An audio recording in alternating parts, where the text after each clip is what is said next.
Good to know.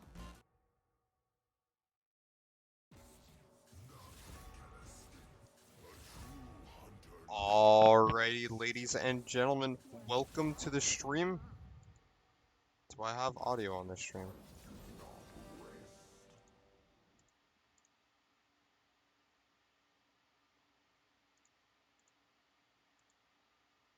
You can hear me? Mr. Obongo? Uh, yes. Can stream hear me?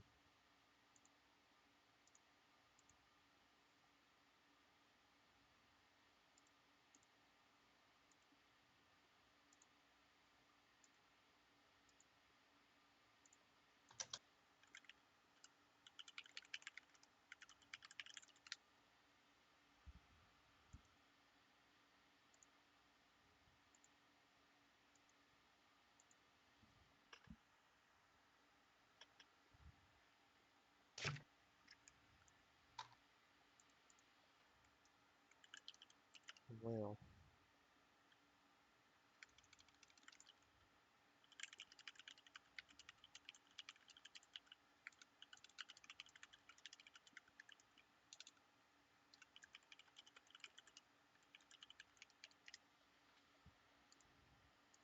huh, so my audio's not picking up anything. Fantastic.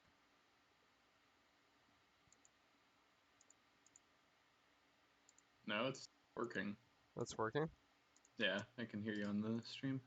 I can hear myself on the stream. Fantastic. So, I don't know what's going on with the stream then, or with my streaming settings, but it wasn't sure that I was getting any kind of audio. So, that being said, welcome to probably my trashiest introduction to a stream. My name is We're trying to be very relatable here. trying to be very relatable here. We just got to keep it up going from last week's performance. So coming straight into it, guys. My name is Loud Thoughts. I'm joined again by Obongo. We have a little bit switch up in the schedule this time around. We're going to be having G7 Dusk and 8K Gaming playing for the first game of the night. Reason drafts went by so quickly is they already did this on Pro Draft. We did not have a chance to set that up beforehand. And so we'll go ahead and I guess we'll just take a minute here and kind of run through Champion Select. Do you want to start it off? Yeah, absolutely. So, essentially, obviously, we didn't actually have a link to the pro draft either, so I'm not sure what the order of the first and second round picks were in here, but we can kind of just take a look at the team comps as a whole.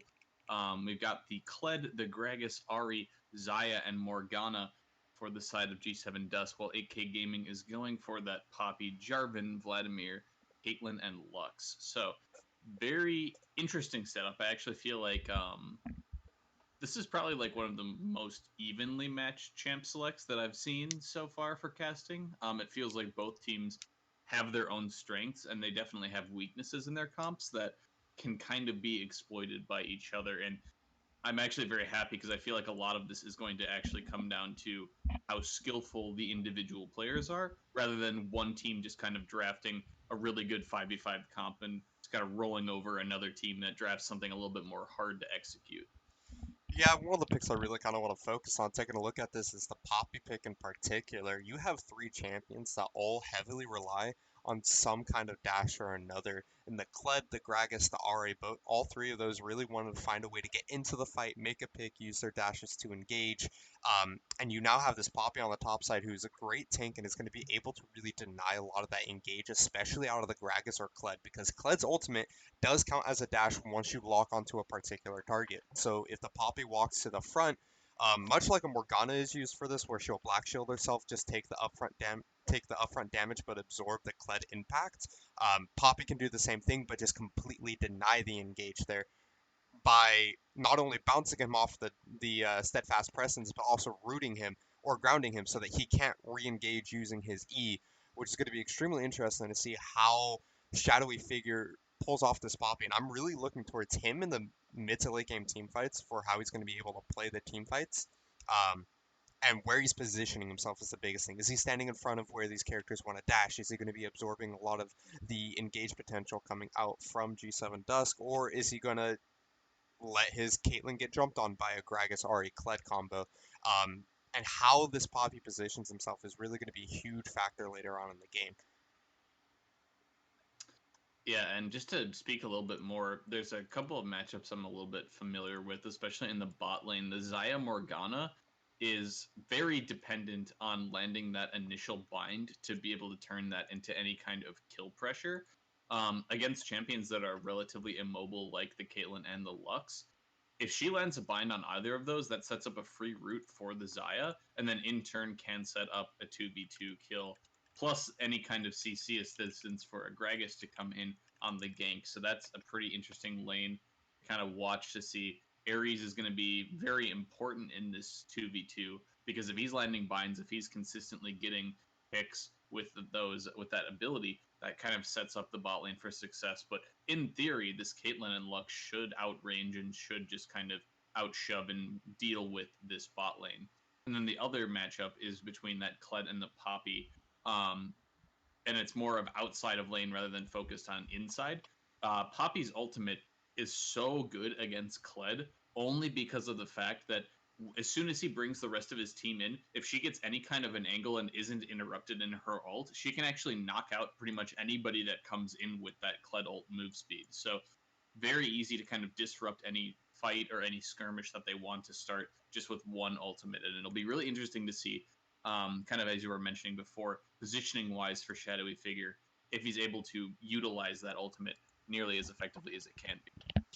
Yeah, and it's not an optimal series, optimal gaming series, optimal league series if we don't have a pause starting off every single game. So right off the bat, we're finally loaded in, but we have a pause. It looks like they're having a little bit of issues with mid lag. So we're gonna go ahead and gives us a little bit more time to discuss that. And as you were saying, Caitlyn Lux should win the bot lane if they're able to abuse their range, but I'm also going to be looking heavily on both of these junglers during the early game. Poppy should be impactful later on. Her laning phase might be a little bit rough depending on how much she allows this Kled to force the fights on her. But really, Drops and Mr. Fuzzball are both playing heavy engage, heavy gank style junglers. You have the Gragas who can body slam in constantly at level 2. He can take his Q and his E, go for a level 2 gank. Jarvan, known for a classic level 2 gank using the EQ combo. So both of these junglers are going to have huge impacts on the early game, and whoever is going to be able to get more ganks off, I would say, is going to have a higher impact, and it's going to be kind of the deciding factor almost for who's going to win the mid game. Because if you can develop some kind of early lean, out pressure the enemy jungler, um, that gives you a lot of leeway to try and get into that mid game. Start focusing around these objectives like the dragon, like the baron at 20 minutes, and getting turret platings and early turrets going on. But we finally have the pause undone. We're hopping into our first game of the night. It is G7 Dusk versus 8K Gaming. G7 Dusk is going to be on the blue side. We have Eternity with the Kled top lane, Mr. Fuzzballs on that Gragas jungle, Blazing Cake playing Ahri mid, Tsalo on the Xayah, and Ares on Morgana support. Yep, and that means on the red side, we're going to have 8K Gaming. That's Shadowy Figure with the Poppy in the top lane, Drops piloting that Jarvan in the jungle, Boone on the Vladimir in the mid lane, and then Kali and D1 Nick on that Caitlyn and Lux bot lane. And we were lied to, folks. We thought that the issues were finished up, but they're not. We got another pause coming in, so hopefully this will resolve itself soon. Um, yeah, but as we were saying, jungler presence in the early game is going to be huge.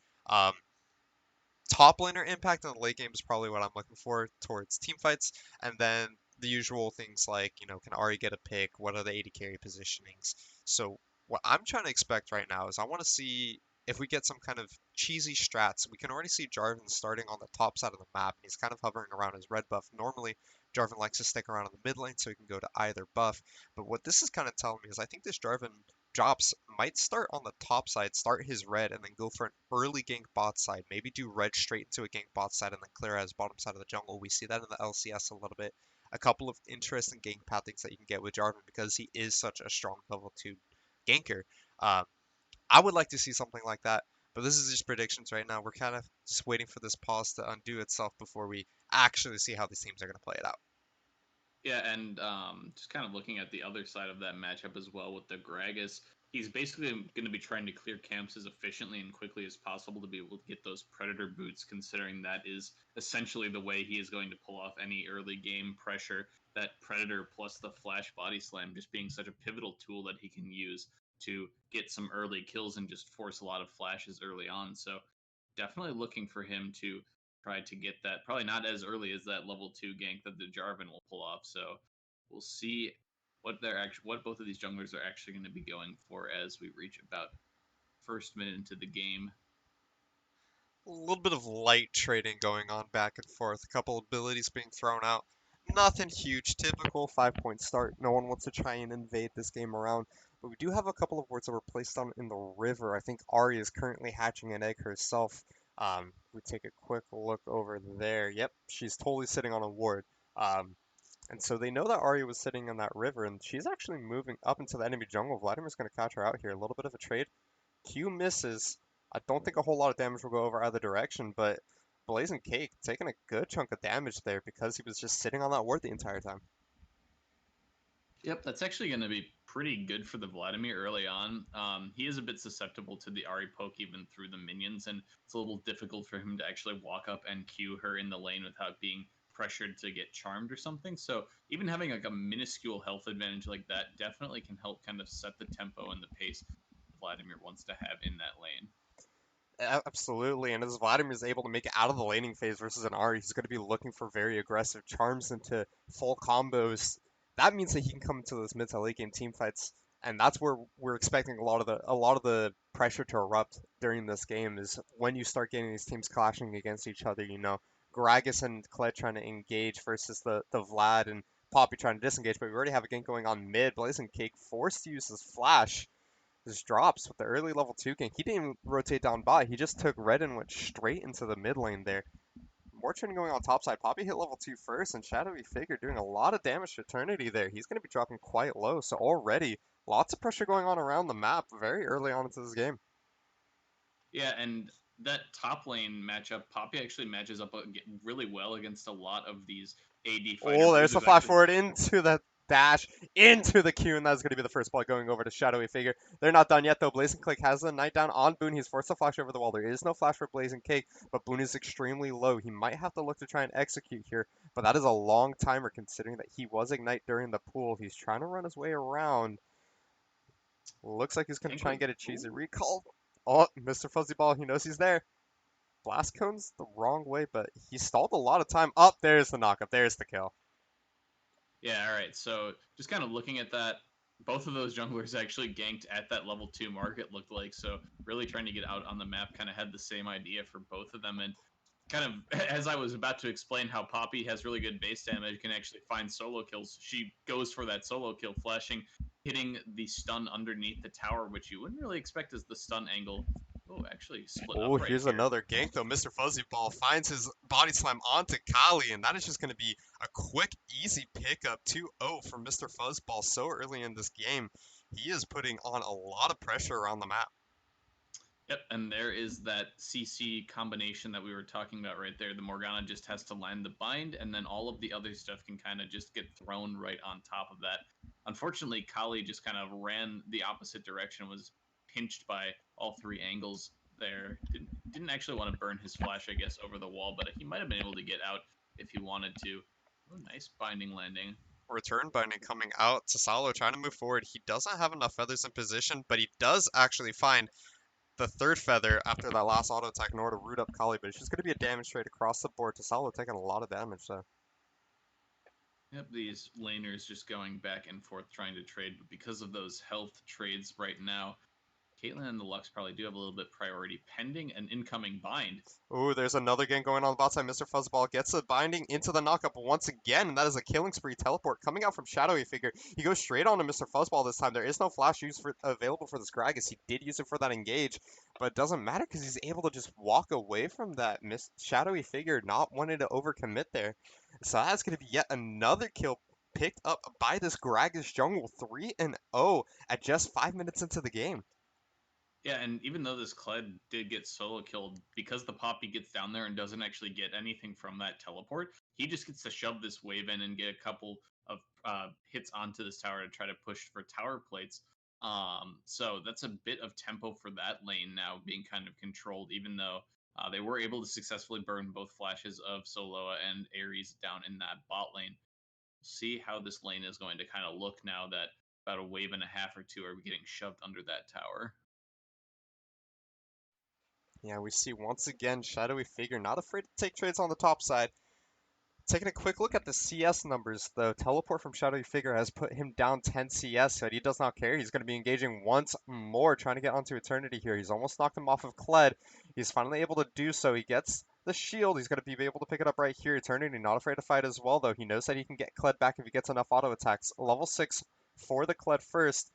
He wants it. You can see him walking forward there. He wants to get Kled back so that he can go for the charge. And in fact, he does finally get Kled back, throws out the bear trap on a hook, but or on a rope, but does not find the second half of it, so he's just going to back off there. Yep, he was basically one auto attack right there, one pistol shot away from being able to get that Scarl back. So there is no significant loss of trading in that top lane. But now we're kind of looking the Gragas. Ooh, nice binding landing onto the Lux, but will not result in anything other than a bit of a trade. So Gragas does have his Predator boots. He's already 3-0, and he's going for that AP build. And I fully expect him, even though he's a little bit down in terms of camps, the amount of pressure he's put down on the map so far has kind of very much equalized and surpassed what he's lost out in that camp gold value. So once he gets that completed runic echoes, I believe actually he's coming up into the top lane right now. There's going to be Shadow Figure using the ult to kind of disengage that fight. He already had used the Steadfast Presence, so using the ultimate there in order to stop Eternity from getting onto him with the E charge. It's a very smart idea, but because Gragas showed top lane, that means that drops in the entirety of AK Gaming is going to be able to rotate over to this Mountain Dragon and pick up the first strike of the game for free. Yep, that's what that bot lane priority can get you. And when that jungler shows up in the top lane, that's pretty much a free dragon call for them to go for right now. Lane will push back into the favor of G7 Dusk down in the bot lane, but until then, it's just sitting under that tower waiting to be farmed up by the Caitlyn. And kind of interesting, actually, because she's just been so interrupted by these Gragas ganks, she went the call first item to try to get some gold back, but that just means that a lot of her laning power has been stifled so far. Yeah, and you really do want to try and go for that BF sword first item on Caitlyn. It just allows you to get so many positive trades, really abusing the extra auto attack range that you have on Caitlyn to abuse your opponent, to harass them out, gain lane priority, be able to take turret platings, especially early on. But as you were mentioning, that Cole really going to stifle that early game. So you see a little bit of a 2v2 going on. Drops, finds the knockup. He's going to be using the Cataclysm there. Mr. Fuzzy Balls is still extremely squishy. He's going to be going down to Shadowy Figure there, as he's going to get a 600 gold shutdown. Eternity also being knocked off of his mount. That's going to be Boone rotating over. He drops the ultimate himself, gets the Ignite onto Ahri. Blazing Cake 1v3 here. Uses the second form for dash, flashes away. Is actually able to pick up a kill on the Boone. And that is going to be a 2-for-1 trade. Well played there by Blazing Cake in order to get a kill trade there, but overall, a little over aggressive by G7 Dusk. Yeah, and as soon as that 2v2 actually starts, there's no way that the Poppy and the Jarvan are actually going to lose to the Kled and the Gragas. Sure, this Gragas is super far ahead, but the Steadfast Presence just kind of stops any CC by the Gragas body slam. So because of that, it's kind of just shown that he's just a squishy AP champion at that point and not really able to do much. Nice trade down onto the Kled right here by the Poppy. And with those double buffs, she is going to continue to pressure up. Oof, that one Grasp auto auto attack actually. knocked him off of Scarl, 150 damage or so, and the red buff burn afterwards. That has got to feel so bad for Eternity here. But as you were saying, Jarvan got the engage there. Shadowy Figure could easily follow up, and so while Mr. Fuzzball and Eternity were CC'd, it allowed for Shadowy Figure to charge in, get the Steadfast Presence down, and deny any kind of re-engage or counter-engage out of these two because they're afraid to use their abilities there. So they're just left as sitting ducks, taking a bunch of damage, and they both pay with their lives for that aggressive play. And again, Shadowy Figure not afraid to charge into that turret, and he's going to pick up yet another solo kill for himself. Shadowy Figure this time 4-0. Man, this Poppy is popping off. Yeah, this is the danger of actually the Poppy in the top lane if she ever gets an advantage like this. She can very easily solo kill you over and over again. There's just so many angles in top lane that you can actually get that stun off from the charge. So I fully expect this lane now to just be completely in her control if it wasn't already. Starting to get down to that second tower plate taken as well. And because Poppy is doing so much in this top side, it's kind of a locking the Jarvan to be going for it. Ooh, there's going to Predator be a charm popped landing here. onto Boone. Predator popped, as you said. He's going to have to use his pool, but he ends up not using it there. Just wasn't prepared for the body slam, wasn't prepared for the damage. I guess he just accepted death. Yeah, there's not much he can really do at that point. So, um, using the pool would have just kind of delayed the inevitable at this point. Yeah, Oh, he was down a it does. flash. Shadowy figure, though, getting almost caught out. Good step forward there. Actually dodges the barrel, and so that means Fuzzball's going to be able to get his E off eventually. Blazing Cake double dashing over the wall, uses the dirt dash in order to get able onto Shadowy Figure. He's going to finally pick up a shutdown for himself. So a huge trade in gold going over into the pockets of Ari this time around. But as we were Yeah, mentioning, Boone was already dead. There, Shadowy Figure, again, no flash either, so he was already dead. Very unfortunate for both those players, but a great couple of pickups by G7 Dusk. yeah, and Ari has actually kind of been silently getting herself a pretty nice lead in the CS department, 81 to 59 right now, plus those 2 kills that she picked up. She's a very legitimate threat now for damage and just like any kind of pick potential that G7 Dusk wants to go for. Even though this top lane is definitely snowballing out of control, the Ari being able to pick up the shutdown gold off of the Poppy in that last fight is actually really good for her. Completed Ludens has those magical boots as well. So now she's kind of getting herself towards that first item spike, 2 item spike. Ooh, Nice excellent finally binding coming out landed. by Ares there, and that's just going to be the full engage by the rest of the G7 members. Quick kill picked up, and Blazing Cake is now on a killing spree, 3-0. There was a lot of kills going on this game. We are only 12 and a half minutes in. We're almost at a kill per minute, sitting at 11 right now, but Rift Herald picked up by drops and is used on the top side to finish off the top lane turret and get the first break of the game into the pockets of Shadowy Figure and his 4-1 Poppy. Yeah, that's a pretty big actually for Gold Swing right now. That basically brings 8K Gaming back to even now at this point. Dragon will be started and taken down by G7 Dusk though, so 1-1 in those dragons. That Ocean Drag will also help them out a little bit as these extended lanes go down. But that's a pretty big gold swing, like I was just saying, for the top side of 8K Gaming. Already giving this Poppy and the Jarvan more gold to try to snowball their lead that they have. And it feels like right now it's kind of this Poppy Jarvan versus the Gragas Ari, and bot lane is both just kind of sitting down here just trying to farm till they get relevant as well. Yeah, and if you take a look at the gold itself, Poppy is up by about 2,500 gold on top of Eternity here on his Kled. And so a lot of the gold for 8K Gaming is on this Poppy in the top lane. He is not afraid to use it. We see him dashing in once more, trying to use a minion there to even get onto Eternity. He wants to take every fight he can get because he knows that he's just so far ahead and so strong right now. And as you're mentioning, that's just the power of base damage Poppy. He has the Ninja Tabby and Sunfire Cape, so Eternity will never be able to return damage onto Shadowy Figure here just because of the sheer amount of armor that he has, and the rest of the damage comes out from his kit. But Flash Body Time does not land. The teleport coming out by Shadowy Figure here finds its way onto Ares. The Black Shield comes out. Lux ultimate thrown. A bunch of ultimates being blown here. Drops. Trying to flash forward. Finally does gets the Cataclysm, but double flash out of the bot lane from G7 Dusk. An entire engage on the middle of the map going on by Blazing Cake. Gets a solo kill onto Vladimir through that entirety. Not quite done on the bot lane. Shadowy Figure trying to find a way in on this fight. He gets binded up by Xayah, but unfortunately it's not going to be enough. Binding does land though. Steadfast Presence keeps Shadowy Figure alive there as he's not going to get knocked up under turret once more. And man, that Poppy is so tanky. He was able to take like 3 turret shots there and was just not afraid of death.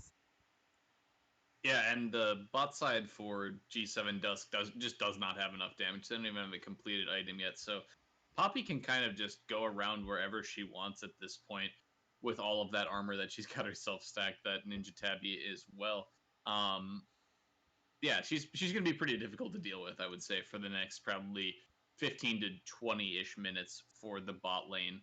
And not to say she's completely unkillable. I think that the Ari actually will be doing quite a bit of damage to her once she starts joining those fights as well. But scoring that solo kill onto Boone definitely going to be helping her. She is now at that 4-0 mark, has herself the orb that will go into the Morellonomicon.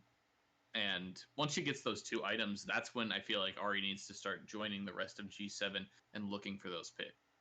Yeah, we already see here a little bit of a map rotation change up in the play here. Shadowy Figure going mid to deal with Blazing Cake and his Fed Ari, trying to have the two most Fed members face up against each other. Shadowy Figure not taking a whole lot of damage. He finally does have the Spectral's Cowl in his pocket, so a little bit of MR to try and deal with the magic damage that he'll be facing against Blazing Cake. But as you're mentioning, if Blazing Cake is able to move around the map and try and match these Poppy roams, try and help out his team, he does have damage compared to where Poppy has tank stats. So Blazing Cake can look for aggressive plays, try and find picks onto the Kaylin, onto the Lux, go for kills, whereas Shadowy Figure kind of wants to just set up the fight for the rest of your team. Sure, you get a lot of base damage out of this Poppy, but it's not going to be nearly as much damage as Blazing Cake can get in the middle of a fight. And so how they're going to be doing this rotation is going to be interesting, but at the end of the day, AK Gaming realizing the strongest member is Shadowy Figure. They need to get Boone out of that lane, so they put us in top lane against Eternity, who's also been struggling this game. Yeah, and being able to kind of have that lane swap is actually really useful, I would say. The Poppy just being able to sit in this mid lane and actually match also means that she is going to be able to respond quicker to any kind of skirmish that breaks out. So both of the strong members on each team are going to be near the same area. And it'll be pretty interesting, I think, to see how that fight will eventually turn out.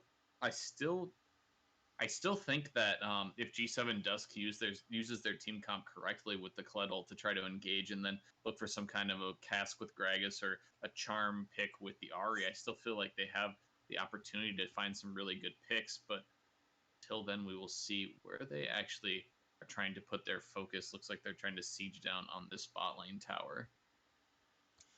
Taking a quick look at the score, though, it is 8-4. It feels like it's a little bit closer than that. We're only about 1,000 gold difference between the two teams, but there is 4 extra kills on the side of G7 Dusk. And we've been talking about Ari, Blazing Cake, but Mr. Fuzzball himself, he was doing so well early that he has the other 4 kills. And so, yes, you have Shadowy Figure with 4 kills on himself in the top lane, now sitting on the bot side of the map trying to clear out these waves here. But you have 2 Fed members on the sides of G7 Dusk, and so while Ari can be used to deal with Shadowy Figure, try and dash away, try and keep herself safe if they ever do engage on her, Gragas is still relatively strong and can go around the map and make plays of his own, as we already see that the entirety of G7 Dusk has rotated down to the bot side to pick up this dragon, and they're going to be picking up a second Ocean Drake for themselves here. That is a lot of health and mana regeneration, so if G7 Dusk ever finds himself in a situation where they're trying to play around Baron, they're trying to bait it, or they're sieging up on a turret, they're going to have the regen factor on their side where they can back off, let the buffs heal them up, and that opens up a lot of avenues for objective play available now for G7 Dusk if they want to try and play the slower game. Give time for Eternity to catch back up. Give time for Tisalo to get some items underneath his belt. Yeah, and until we actually have like a big skirmish involving more than maybe like 2 to 3 people, it's really kind of difficult to actually say who is going to come out on top of those fights.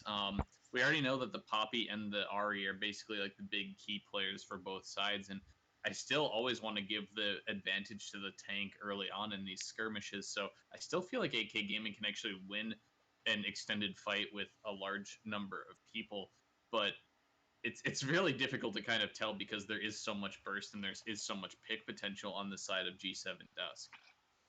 Yeah, and really, you were saying it's difficult to tell, and I'm surprised to see at 19 minutes in, we're only about 45 seconds away from this Baron spawning. We have not seen a single full-on team fight. We've seen a few 4v4s, a couple of picks, a lot of multi-man ganks going up, but we haven't seen a full 5-on-5 team fight just quite yet, so we don't know who's going to win. Shadowy Figure has just picked up his adaptive helm, which is going to be very impactful dealing with the Ari damage from the W, the R, even the second side of the Q, which is going to be interesting to see how that plays out for himself. We do have a lot of people rotating towards the mid lane, 4 members of each team sitting there. Shadowy Figure on the bot side, though, going hard onto Eternity. He does find the second Q slam, forcing Eternity off of Scarl, but it's taking a lot of turret shots. Going underneath turret here, force the flash away is going to take yet another turret, and that is going to be Shadowy Figure going a little hyper aggressive there and sacrificing a lot of health and his flash. It was actually about as well played as Eternity could make it, being able to, even though they traded Flash 1 for 1, that's actually the Oh, they're best thing not you can quite do. done yet, though. Mr. Fuzzball, jeez. Mr. Fuzzball and Ares instantly deleting the Ari there, but that's going to be a poor teleport coming out from Eternity, so he's going to immediately get jumped up by Jarvan. He does get Scarl back. Blazing Kick finding his way out to the backside and instantly popping Kali there. Scarl popped once again. The cask not going to be able to find its way onto Jarvan. Drops is able to flash away there, but two members of 8K Gaming going down there, and it looks like G7 Dusk immediately wants to rotate onto this Baron. Yeah, and so that was pretty interesting. Eternity was really lucky that he had that much courage built up so that he could actually get the remount immediately. This play is kind of risky though. I still feel like It's for super the side of risky here. G7 Dusk with Jarvan just kind of looming in the distance right here. All of Vladimir's them on the getting really low. Vladimir is on the backside of this fight. He does not have his ultimate available. They end up backing off here. They realize that they do not have the ward coverage that they need in order to be able to do this. They have no idea where Drops is. They know he's probably standing behind the pit, but they were unable to see exactly where he was. So they're just going to make the smart play, backing off of that, even though it was already under half health. A lot of teams will overcommit towards that Baron. They say, we've already started. We got to finish it, realizing that they're risking a 50-50 pretty much on that smite there. So backing off the smart play, Poppy was able to pick up the bot lane outer turret. Eternity coming in and rotating through, returning the favor, picking up a turret for his own team, which means we're at 3-2 in turrets now. But yeah, what an interesting series of events we just had.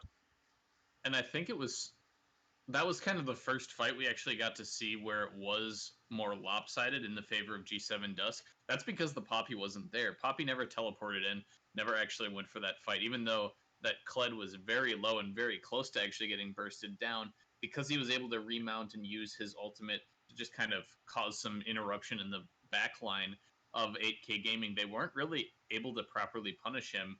And until this Poppy actually joins in the fight, it's very clear that G7 does have the advantage.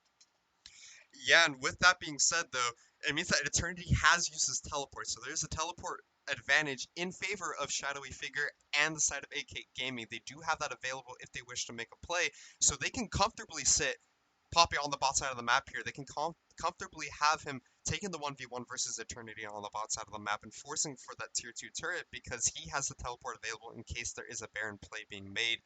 G7 Dusk, knowing this, rotate down for the Dragon instead. They know they can't make a Baron play right now.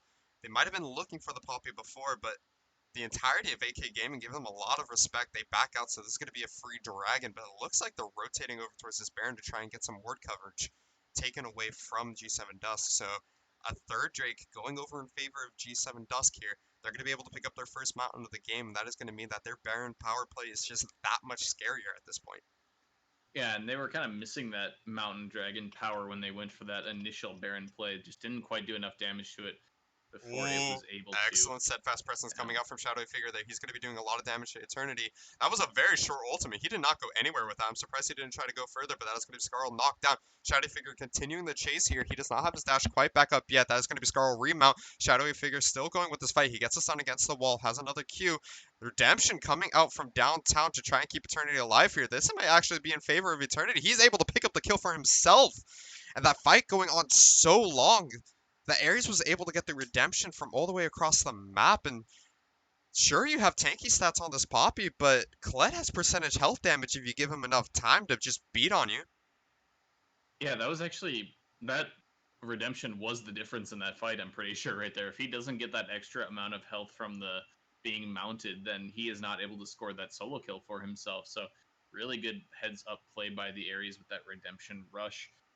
We'll see now how G7 Dusk wants to actually punish that death of Shadowy Figure. Ooh, Drop's trying to go in. He's going to be charmed up, though. He still has his catacombs available, has not opted to use it yet. Exploding Cast is going to be coming in. Now he finally uses it. 3 members caught up. Ares flashing forward. He uses a stopwatch underneath turret when comboed with his ultimate, but he's going to be going down regardless to the Caitlyn Q. Shadowy Figure has respawned. He's teleported and he's looking to find his way onto any member of G7 Dusk. He's able to find his way onto the Solo. Blazing K coming in on the side, though. He's able to pick up 1 kill for himself. That is going to be a second kill going down. Boon's extremely low. 2 kills for Blazing Cake. Gragas was able to pick one up earlier. Shadowy Figure, the only member alive left. He was not able to get a kill onto Solo here. A turret shot going through, but it does not matter because Blazing Cake coming up with the triple kill and the ace for G7 Dusk. Yep, that was the decisive fight that we were looking for between these two teams. Poppy trying to get in on that teleport flank, but just not able to catch any of them. Just too well kited out by the side of G7 Dusk. And because of that, they are going to probably get themselves this Baron.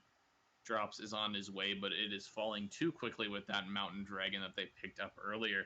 And with that, we'll see now what G7 Dusk is going to go for the map. Yeah, and we finally have a massive gold advantage in favor of G7 Dust. They are sitting at about 6,500, or actually, yeah, about 6,500 right now, almost 7,000, but not quite there yet.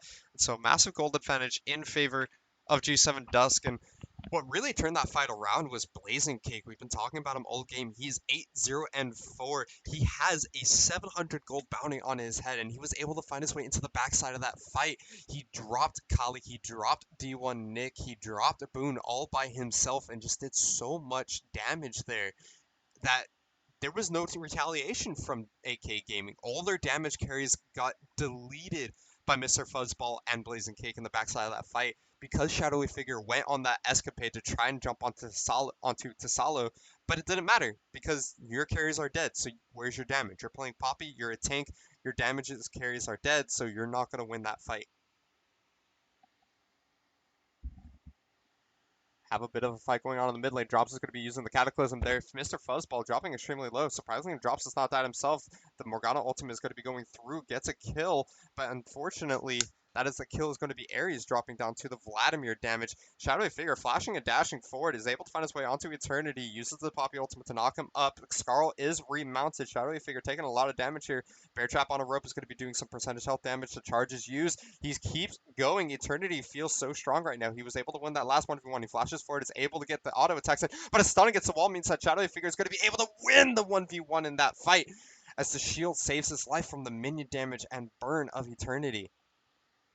Those are the exciting wet noodle fights that we get to see in the top lane right there. It looks like just so well played by both of them. Eternity having to kind of play around that steadfast presence actually makes it really difficult for the Kled to either use his Q when dismounted or his dash forward when he is mounted. So I believe he was able to get off most of those except for that dismounted Q. But just the shield from the Poppy Buckler, every single time it felt like the Kled was able to get a bit of a health advantage or some kind of a trade on the dismount. Poppy was just able to pick that up and get herself so much shielding in those one-on-ones. No redemption to save him this time. And just so many crucial stuns in that 1v1 as well. And let's not also forget that they were able to go for a 1-for-0 in the mid lane as well, essentially halting the Baron push of G7 Dusk with those really nice picks. Absolutely. Yeah, that pick onto Ares there, really stopping the four-man push. They were having the 1v1 going on the top side, which Shadowy Figure won, and they were trying to use their strong members to make that Baron play in the mid lane. They did pick up an inhibitor, but they weren't able to get anything else there. Really, it just prolonged the Baron play. And so, yes, they did pick up the inhibitor eventually, but at what cost? You lost two of your Baron buffs, you gave over a couple of kills there, and a lot of the Baron got wasted in that play. Still a good job on them to be able to pick up their third Ocean Drake there off the back of everything that's been going on. Baron buff should be running out soon here. They're able to pick up an inhibitor, so how they're going to be able to play the rest of the map is going to be very important from here on out. They have the mid lane pressure with those super minions coming down through the mid lane. I would like to see a 1-0-4, have Kled in the top side, rest of the members down bot side, like they've been doing all game so far, but with Shadowy Figures picking up that 1v1 kill, they might not feel comfortable having Eternity take the 1v1, because if they lose that again, that means that Shadowy Figures is free to come down to the bot lane and tilt the team fight there and make it a 5v4 on the bot side of the map in order to have a winning team fight for 8K Gaming. Yeah, and it's really important, I feel like, for G7 Dust to actually go for an aggressive play at this point. Even though they don't have that Baron anymore, they still need to push tempo because with that minion, actually, nice charm Ooh, landed that's going right to be a there. charm going down onto D1 Nick. Forced to use flash, forced to use heal. As he takes a lot of damage, drops extremely low. He's going to be forced back here. If he doesn't back, he'll be dying instantly in the next fight. I don't think there's any point in him sticking around. Mr. Fuzzball clearing out some ward coverage. And that is going to be the bot lane inner turret going down due to a really good charm from Blazing Cake. More wet noodle fights going on the top side there. Eternity dashing forward. Steadfast presence is down. Shadowy Figure is trying to take the fight here, but that's a teleport coming out from Tisalo. He does not want his top laner to lose his fight this time around. Shadowy Figure dropping extremely low, but there is help for Eternity as well. Shadowy Figure just using the Steadfast presence to run away. He's able to get himself out alive, but now teleport used by Tisalo. Kled ultimate used as well, and they were not able to pick up the kill. Jarvan, though, drops, finds his way immediately onto Mr. Fuzzball. Have to use his Zonies in order to try to keep himself alive, but that is going to be a flash. Cataclysm used that as a 600 gold shutdown. 4 drops there, and the jungler is dead on the side of G7 Dusk. And AK Gaming is just finding so many areas where they can actually find picks. It feels like with this mid inhib down, that G7 Dusk should just be playing the map and really easily getting these inner towers, but they're just caught in rotations every single time. That's what's actually getting them killed. Every time they feel like they have the ability to move through the jungle, they're just getting caught out because they don't have enough vision set up. Yeah, as you were saying, Vision, despite the fact that there's actually decent ward coverage coming out by G7 Dusk here, you see 3 almost in a straight line across the top side of the map for G7 Dusk. They do not have it pushed all the way up against the wall of AK Gaming's base, so they have the pink ward in that bush, and they're able to find a good pick on a Mr. Fuzzball there, just walking a little bit out of his vision range, and so he was not able to retaliate in time. Blazing Cake, though, misses the charm onto Shadowy Figure, who was just walking straight into his face there, so a little bit of a misplay, but I'm sure he was a little bit spooked by the fact that Poppy was just walking up to him like that. Yeah, most people don't expect the Poppy to just kind of walk right into your face unexpectedly, but Baron is going down below 10k right now. Baron is going down. Teleport coming out from the Caitlyn to be a part of this fight. Blazing Cake does find the charm onto D1 Nick, but is not able to pick up the kill. No Ignite this time around. Kled uses the ultimate to try and jump on a Shadowy Figure, but is not going to connect. Instead, running his team into the top side of the bush, and that is going to be Baron immediately disengaged. Blast Cone has been taken away. The red inhibitor also has respawned, so there is not a wave advantage for G7 Dusk here. They are mortal at this point. No vision in the pit, but they could easily solve that. Drops, trying to find his way into it. Caitlyn ult being dropped onto Mr. Fuzzball. Poppy ultimate charged up, does not find his way onto the jungler. That's my coming through. Baron picked up by G7 Dust. Team fight coming out. Journey is dropping extremely low there. Drops is trying to get the kill. That's going to be a cask, killing the Kled in that situation. Shadow Figure able to find his way onto the Kled. Gets a kill for himself, but he's going to be dropping to Ares Morgana. A 1-for-1, but Baron going over in favor of G7 Dusk. Oh, Mr. Fuzzball not done quite yet. That is going to be a flash coming out from Blazing Click as well, but does not find the charm onto Kali. The flash used by the Caitlyn 80 carry. And they're going to try and make the defense on this inhibitor. D1 Nick finally has to go back to base to heal here. I don't think they're going to be able to save the inhibitor, but there will have to be a reset coming out afterwards unless the binding lands here. And that is going to be Boone dropping extremely low. He finally uses the pool in order to get out there. Tisalo using the ultimate of his own in order to dodge the Lux ultimate. It's going to be keeping himself healthy there. Drops, does not have Cataclysm, but he engages anyways. A lot of damage going down. That is going to be Xayah dropping. No more 80 carry for G7 Dust, but a return. Oh, no, double kill picked up. Gragas has fallen as well. And man, what a turnaround by AK Gaming there. They were able to stop that and keep their inhibitor alive. Are you tired yet? Because I feel like you've just been talking for all of this action that's been going on. It's just been like about 2 minutes straight of nonstop action between these two teams. Drops not quite able to go for that Baron steal, a little bit late on entering into the pit.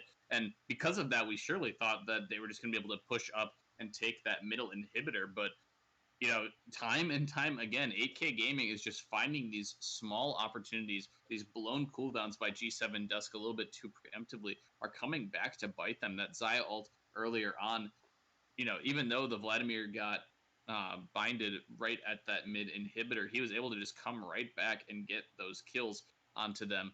Jarvan drops on this Jarvan, even though he hasn't really been solid around the neutral objective play so far. He is piloting this so well to find the picks that his team needs to keep stalling out this game. Yeah, and something that we didn't really mention before because of how the early game was going is Boone's Vladimir, or we didn't mention, but kind of dropped, I should say. Boone's Vladimir is sitting on 3 items. He has the Proto Belt, he has the Zhonya's, now he has the Death Cap, which means Vladimir is online. This is a late game champion who loves these extended team fights. A whole engage going on the bot side though. Eternity using the Colette ultimate in order trying to get onto Shadowy Figure. Bear Trap on a rope is able to find its way into the charm by Blazing Cake, so that is going to be Poppy, Shadowy Figure's Poppy going down there. The Fed tank on the top side of the map has fallen, so it is now a man advantage for G7 Dust. This may be what they be this may be the fight that they're looking for in order to pick up the game here. They look like they're trying to rotate over towards the mid lane. Still 30 seconds on Poppy here. They were forced off of the bot lane turret. Instead, they're going to go for the open inhibitor in the mid side. There's nothing that can be done here. Drops, though, goes in, uses the EQ just to get into Cataclysm Rain Eternity, dropping extremely low, but that is going to be the Jarvan force to stopwatch, keep himself alive. A lot of damage going over to Sala, picks up the first kill onto the Jarvan here. Excellent charm landing onto Boonsay. That is going to be the Vladimir dropping as well. That is now 2 members more from AK Gaming that have dropped there. They're flashing forward. They're spamming Mastery. That is going to be the game. Their Baron buff is still available. First Nexus turret is down. Second Nexus turret is down. Caitlyn is down. Poppy's going in. It does not matter because the Nexus is going to fall here. And G7 Dusk is able to pick up the game after what looked like a rocky couple of minutes there. Whew. Yeah, definitely not the most convincing win, I would say, right there, just because of how they were executing coming down in the end of that game. But big piece to note, Blazing Cake on that Ahri was 11-0 and 6. Never died, always found chances to get picks. Those charms were pretty much always on target whenever they were trying to go for something. And as soon as we saw they didn't get the pick on the Poppy, I thought, oh boy, here we go again. G7 Dusk has a man advantage. Are they going to throw this the next time they try to go for an inhib? And very decisive, very well coordinated, I would say, in that last inhib push with the Baron. They got those couple of picks.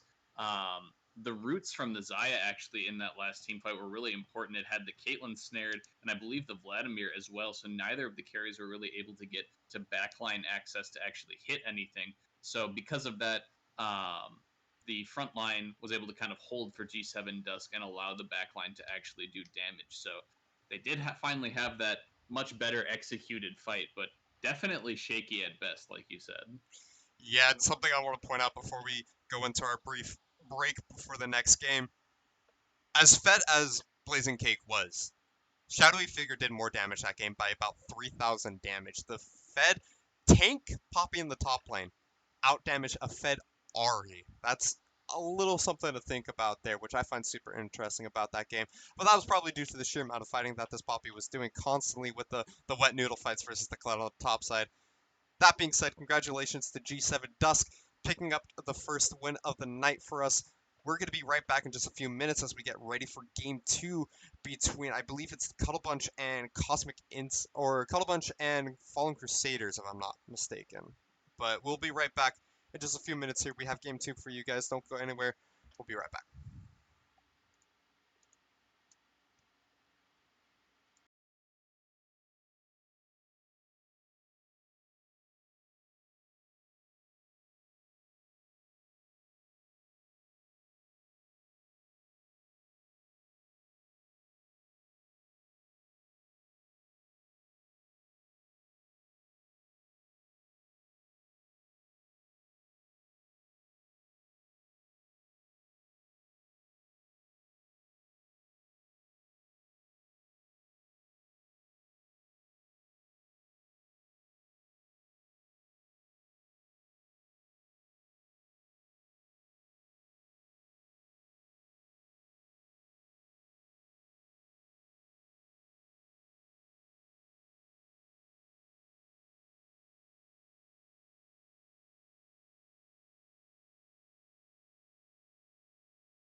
Alrighty, ladies and gentlemen, we're back into Champion Select once more. I went ahead and muted my client so you guys don't have to listen to all the messages going through back and forth, but they did pro draft really quick. I wasn't able to set up a scene for that in time.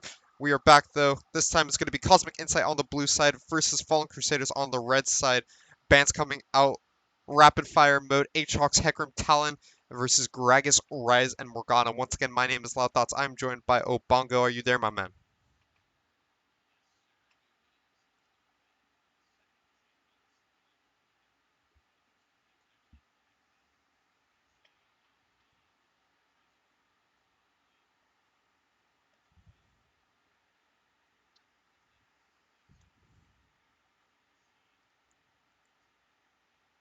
Oh, oh wait, what?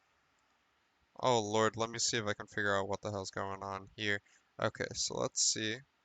Output device. Okay, I think I know what it is. So that should fix it. Hello. Can you guys hear him? There we go. Stream Yeah, chat? I can hear Stream it. chat. Cool, cool. So I think I know Cool. what it is. There's so many things going wrong with this, but alright, cool, cool. Yeah. So as I was saying previously, before my microphone was sacked or something, is we have the Akali versus the Mordekaiser up in that top lane. It'll be a pretty interesting matchup. We don't normally see the Mordekaiser very often, but should be a very good pick into something like that Akali, kind of keep her from jumping onto the back line. And pairing along with the Akali is actually going to be the Kiana. So kind of double assassin, very flexible in that top and mid. So they can kind of just go for whatever matchup they feel is really important and which one that they actually want to deal with. And kind of an interesting development through the champ select that you guys didn't get to actually see was the Xayah Rakan was left through all of the ban phase, all of the second ban phase, and was eventually picked up as the last two picks for Fallen Crusaders. So this Leona Lucian is going to be meant as like a very hard counter pick into that Rakan because they elected not to take away the Rakan from the side of Fallen Crusaders and instead just went for that Rakan counter in the Leona. So very interesting draft development in that sense, and I want to see how they actually play around that bot lane.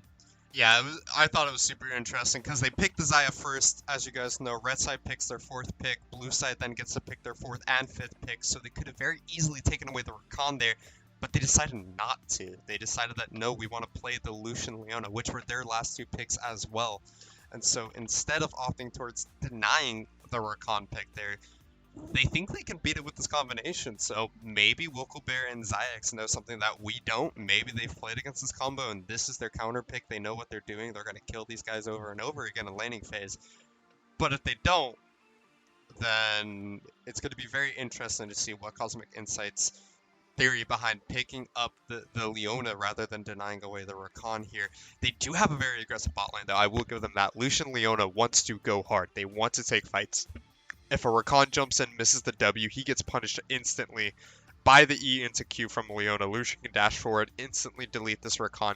So, it's got to really come down to execution at the end of the day. They're confident in not taking away the Rakan. They're confident in picking up the Leona instead. And so, coming out of that, we do have a 2-minute spectator delay. We're going to be right back, guys. If you want to look at the screen for a second, I'll give you a second. But we're going to go ahead and go into the break screen for a minute here. We'll be back in just a couple of minutes with the actual game itself, so do not go anywhere, ladies and gentlemen. We'll be right back.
Alrighty, ladies and gentlemen, we are back into game this time around with the Cosmic Insight on the blue side, Fallen Crusaders on the red side. We are once again greeted by a beautiful pause screen as we enter the game. My name is Lot of Thoughts. I'm joined by Obongo tonight. We're going to be casting on the blue side. We have Cosmic Insight, Assorted Fruits playing Akali on the top lane, ETP on Unleash Jungle, Gigabyte playing the Kiana mid, and the bot lane with being Wicklebear and Zyx playing Lucian Leona. Yep, and on the red side, that means we are going to be having the Fallen Crusaders. That's Lord Skippy on the Mordekaiser in the top lane, Sasuke in the jungle with that Jarvan, Mortally Divine piloting that Lissandra in the mid lane, and then Void Bullet Angel and Slayer MVX on that lovers duo, Zyra Khan in bot lane. And of course, as we mentioned last game, and as I'll mention again, it's not an optimal league game if we don't have a pause first thing in the game. So we're going to be taking a quick second here to actually review these team comps since, we didn't do pro draft, we didn't get much time during champion select, so it's actually really nice. We get a second here to sit down, take a look at this.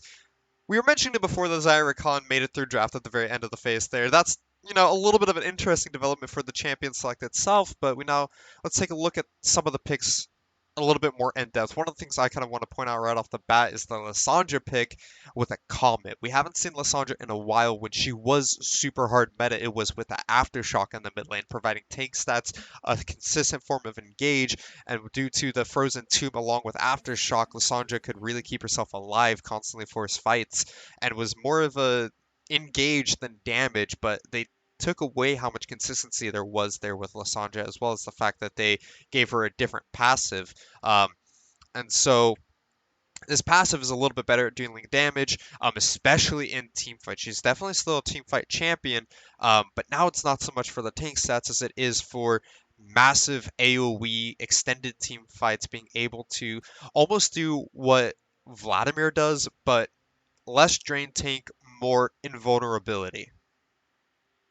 Yeah, and like you were talking about with that Lissandra usually taking the Aftershock, it was almost always against things that were assassins, things that were really difficult for her to deal with in the lane. And I'm actually kind of surprised she didn't elect to go for it. I guess that the Comet is just kind of there as poke to try to get Gigabyte down as low as he possibly can, just go for more of like that lane harassing style of Lissandra. Because if you position the Qs right, it's very easy to actually extend the range and just have a lot more reach in the lane, considering her very low spell range for pretty much all of her kit. Um, and I think that in this kind of a game specifically, where I feel like there's going to be a lot of skirmishing, a lot of fighting, that Lissandra passive, if one person can go down, that can kind of snowball a team fight, regardless of sort of where the positioning is for people. Just because those ice ghosts basically just kind of create such a huge zoning rift, wherever they want. So in a tightly packed area somewhere around that dragon pit early on, I definitely expect that to be pretty useful in trying to turn the tides. But on the other end of that, any kind of neutral objective fight can very easily be dictated by the Kiana as well. Her supreme display of talent, being able to hit a huge radius of walls around the area. Yeah, and you were mentioning skirmishing, and if there's a team here that wants to skirmish, it is absolutely going to be Cosmic Insight. Just take a quick look at their team composition. You got a Lucian Leona bot lane, super scrappy, super heavy on the fighting, especially early on. You got solo lanes are Kiana and Akali, two heavy mechanic assassins being played in the solo lanes, and even their jungler is the Elise. All about the early game pressure. You want to try and get some early ganks off, find some great cocoons, a lot of pick potential, a lot of jungle skirmishing coming out by the side of Cosmic Insight here. And so they are going to be looking for constant fights, constant trading, always looking for pick after pick into play into pick. And Alessandra does a fantastic job at slowing that down, as you were mentioning. You have the passive to create these large zones that the assassins are going to have to try and go through in order to jump onto the backline or onto the rest of Fallen Crusaders there. And on top of that, she has a slow. She can entomb someone, CC, disengage. A lot of harass can come out from that comment to try and keep Kiana down in the lane. And more importantly, it can also be used as a pseudo form of wave clear. I mean, extra damage is extra damage at the end of the day. And what this Mortal Divine is going to be looking to do, I would presume, is to really keep Gigabyte in lane as much as he can. Harass out this Kiana. Try and keep him from being able to wave clear and roam towards other lanes, because The team fighting from Cosmic Insight is going to be atrocious. They do not have a team fight composition whatsoever. They're going to be looking for picks and nothing other than it. And I think we actually saw this type of a team comp yesterday as well. I believe it was the Hawkeye. It was either the second or the third game that I casted yesterday, where it was a very similar type of a deal with the Akali and another assassin, and then a very squishy jungler. And I basically said that in these kinds of team comps, the mechanics matter the most. And if you are able to win that top 3v3 through your mechanical play, then you will very easily snowball. And we kind of saw what actually happened was it was a 3-for-0 fight in the top side. The three assassins slash damage jungler got very far ahead, and from that point on, it snowballed extremely quickly throughout the game. And This is definitely just an example of where that can also be true. I don't actually think that, even though there's a lot of CC and a lot of kind of damage across the board from that Mordekaiser down to the Lissandra in the top half, in the early levels 3 to 4 area, I don't actually think they can out damage the Elise, the Qiyana, and the Akali, but it will probably be very close considering how much natural tankiness they actually have. yeah, and unlike last game, this game is going to be entirely dictated by the early game. Can the Qiyana, Elise, and Akali make something happen? Can even the bot lane make something happen? Can anyone on the side of Cosmic Insight get snowballing early? Because the team fight coming out from Fallen Crusaders is just so much better. They have Mordekaiser, who's going to be able to take a Fed member of Cosmic Insight off the Rift entirely. You have Jarvan with the Cataclysm, Mortal Divine with the Frozen Tomb, and then the classic lovers duo on the bot lane, Void Bullet Angel and Slayer MVX playing Xayah Rakan. They have so much engaged, so much team fight CC that if Cosmic Insight can't get off the ground early enough in the game, I mean, we're talking like pre 10 minutes here, then the team fight, the objective play, the amount of engage and objective control that this team is going to have is going to be so insanely ahead of that of what Cosmic Insight has just purely based off of draft that they won't have a chance unless they can either hard mechanically outplay the opponents in team fights in the mid to late game or snowball so ridiculously hard in the early game that it doesn't matter they have the team fight advantage. They just don't have the gold, the damage to be able to deal with these assassins with the early game pressure that Cosmic Insight can bring with all their assassin picks. Yeah, and I think kind of the last point that I can kind of bring up just from a team comp perspective on both of these sides, the key is going to be who actually fights first, who has the tempo, and who is the one that shows up first to the fights. Both of these teams have insanely good pick on them. You have Elise Cocoon, you have the Qiyana Ultimate, you have Leona. That's a huge amount of CC in that 4 versus 4. And then you also have just the Akali micro stun and potential of the flank on that. So very easy for Cosmic Insight to find the picks that they need in the early game. Lucian is extremely strong in the early game as well, very heavily focused in that early game damage.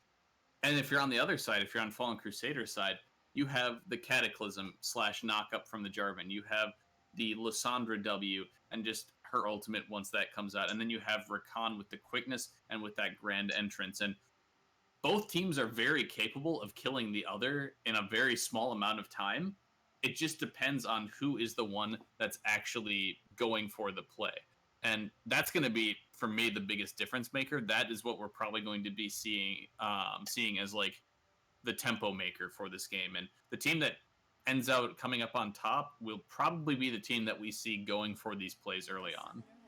Yeah, a lot of team fights, especially in the last game, I would say, was something that we never got around to mention. A lot of fights are determined by who makes the engage first, who can find the pick, who's the one that gets their abilities off first and can get the damage out.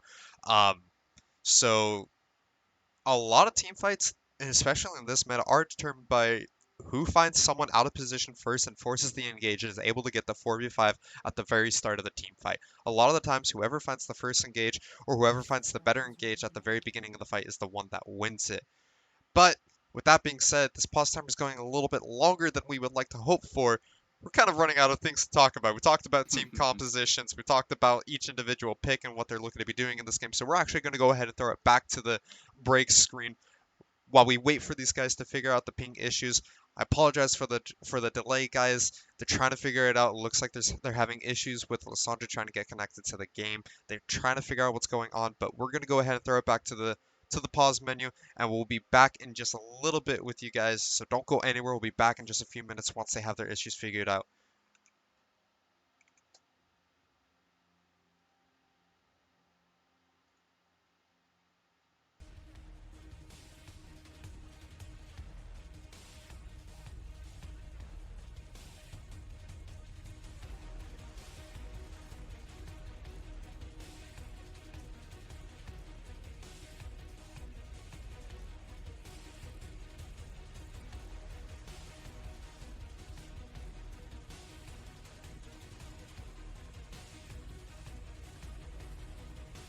Wait, can stream hear me or no?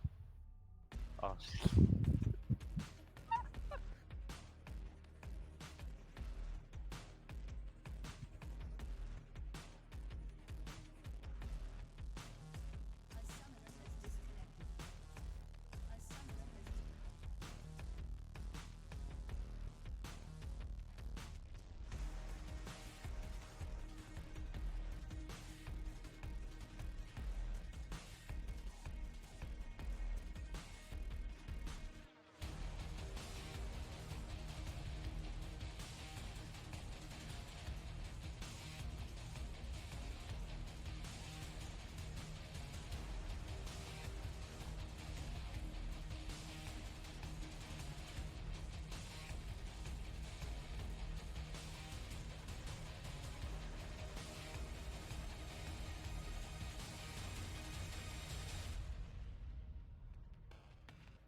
Alrighty, ladies and gentlemen, we are back into Champion Select this time once again. For those of you just joining us in that last game, unfortunately, both the top laner of Cosmic Insight and the mid laner of Fallen Crusader were having some issues connecting to the game. Unfortunately, they were not able to get themselves into the game consistently enough that they felt comfortable playing. So we do have subs for both the top laner of Cosmic Insight and the mid laner of Fallen Crusader. Both teams have agreed to do a complete redraft, so they're going to be picking different champions, going through Champion Select once again. So this is going to be an entirely new draft. All of that hard work that me and Obongo put in, explaining the draft of the last game, thrown out the window, but that's okay. Jumping straight into the pick and bans, though, we already have the Hecarim, Aatrox, and Jarvan banned away, a heavy jungle rotation banned out, versus the Gragas, Morgana, and Poppy. 4 junglers, or 3 junglers, potentially 5, depending on how you look at Aatrox and Poppy, banned away, and once again, the Akali is locked in. So things are looking pretty similar to the last pick and draft. It's perfect. They'll just pick the same things, and we won't have to explain it again. No, but the Akali going for that first pick, just such a really strong solo lane pick to be able to flex. Pretty great matchup in both regards, and the Mordekaiser locked in as well. All right, we are 2 for 2. Unfortunately, we're not going to be getting that Jarvan, so it'll have to be a different jungler for Sasuke.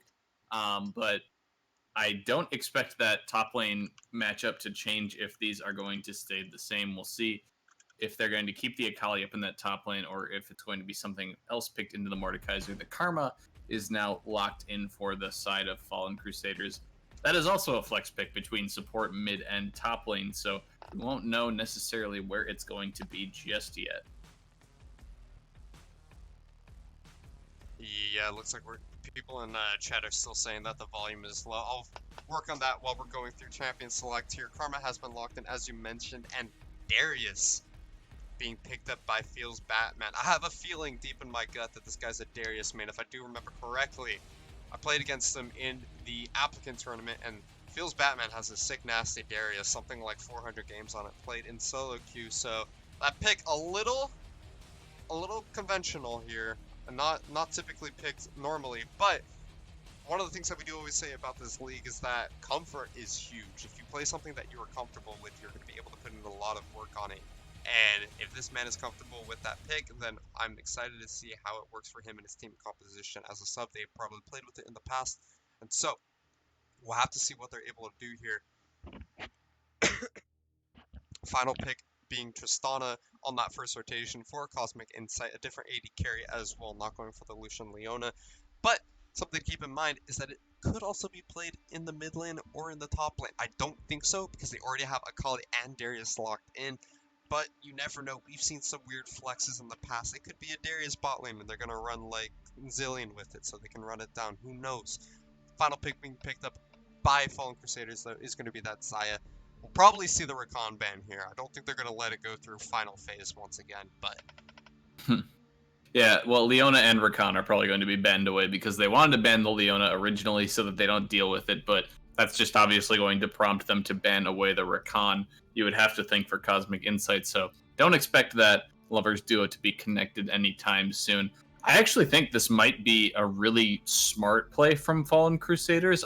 I'll kind of hold my opinion on that until we see the full 5 versus 5, but there is the potential for this Darius actually to kind of get in a very disadvantageous matchup if Lord Skippy actually commits to playing the Karma top.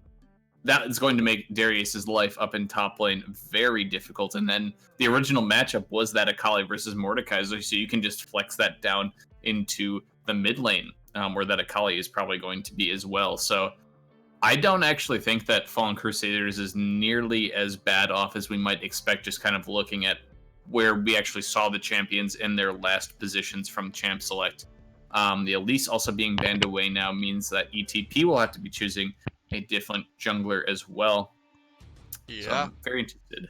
And it looks Janet. like Cosmic Insight is kind of calling the bluff of Fallen Crusaders. They don't think that Karma is going down in the bot lane as a support, and so they have banned away 2 extra supports. And with Braum being hovered, they may be correct here, because that would mean that it is going to be a Xayah and Braum bot lane to decide to lock it in. And I would very much expect that Karma to go into the top lane. It's going to be the Alistar locked in. So it is going to be a Karma top lane, Mordekaiser in the mid lane.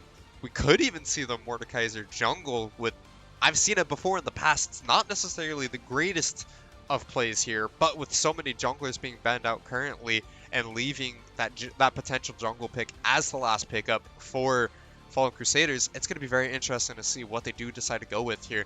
Nautilus being locked in by Wood Goldberry is probably going to be going into the bot lane.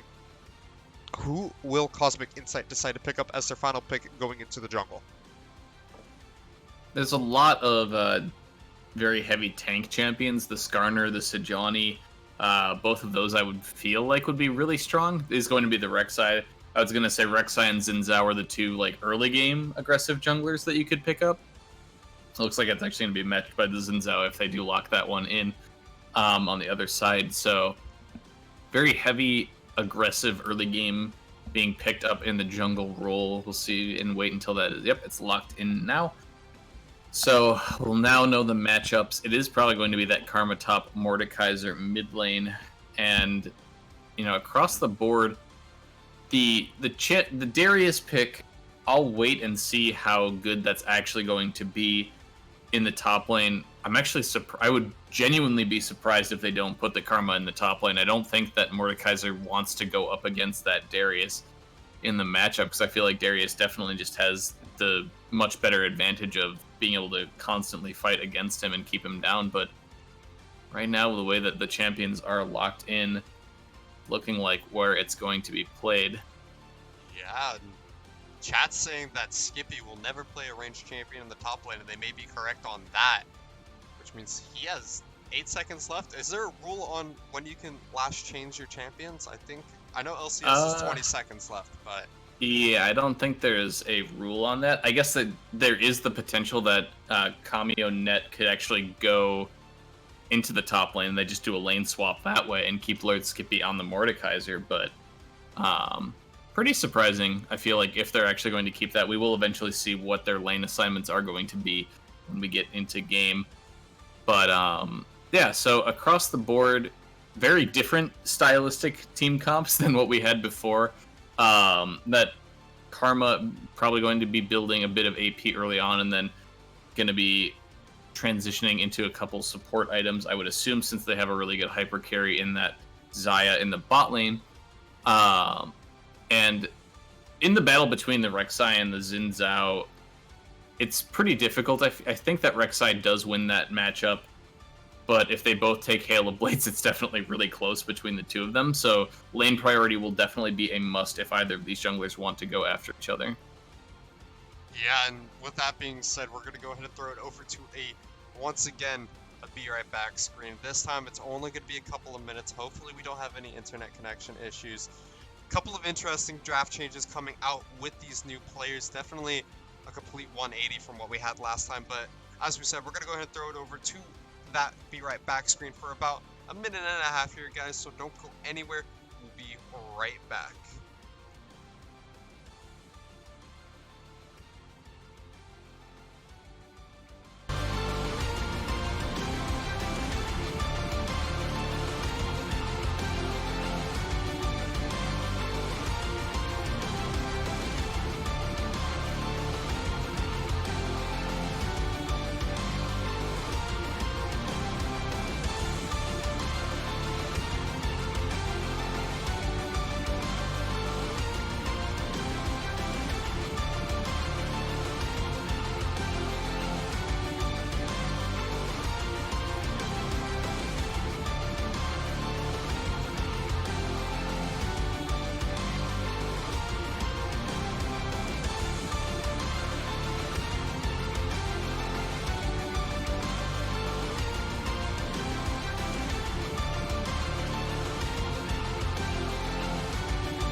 Alright, ladies and gentlemen, we are going to be hopping into the game finally at last.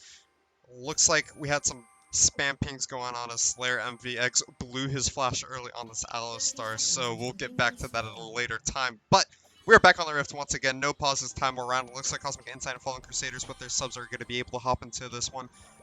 On the blue side, for the second time, we have Cosmic Insight with Feels Batman playing Darius on the top line this time around, ETP with his Rek'Sai jungle, Gigabyte piloting the Akali mid lane, and Wicklebear and Xyx playing Tristana Nautilus bot lane. Yep, and coming back for their second time on red side now, it is going to be the Fallen Crusaders.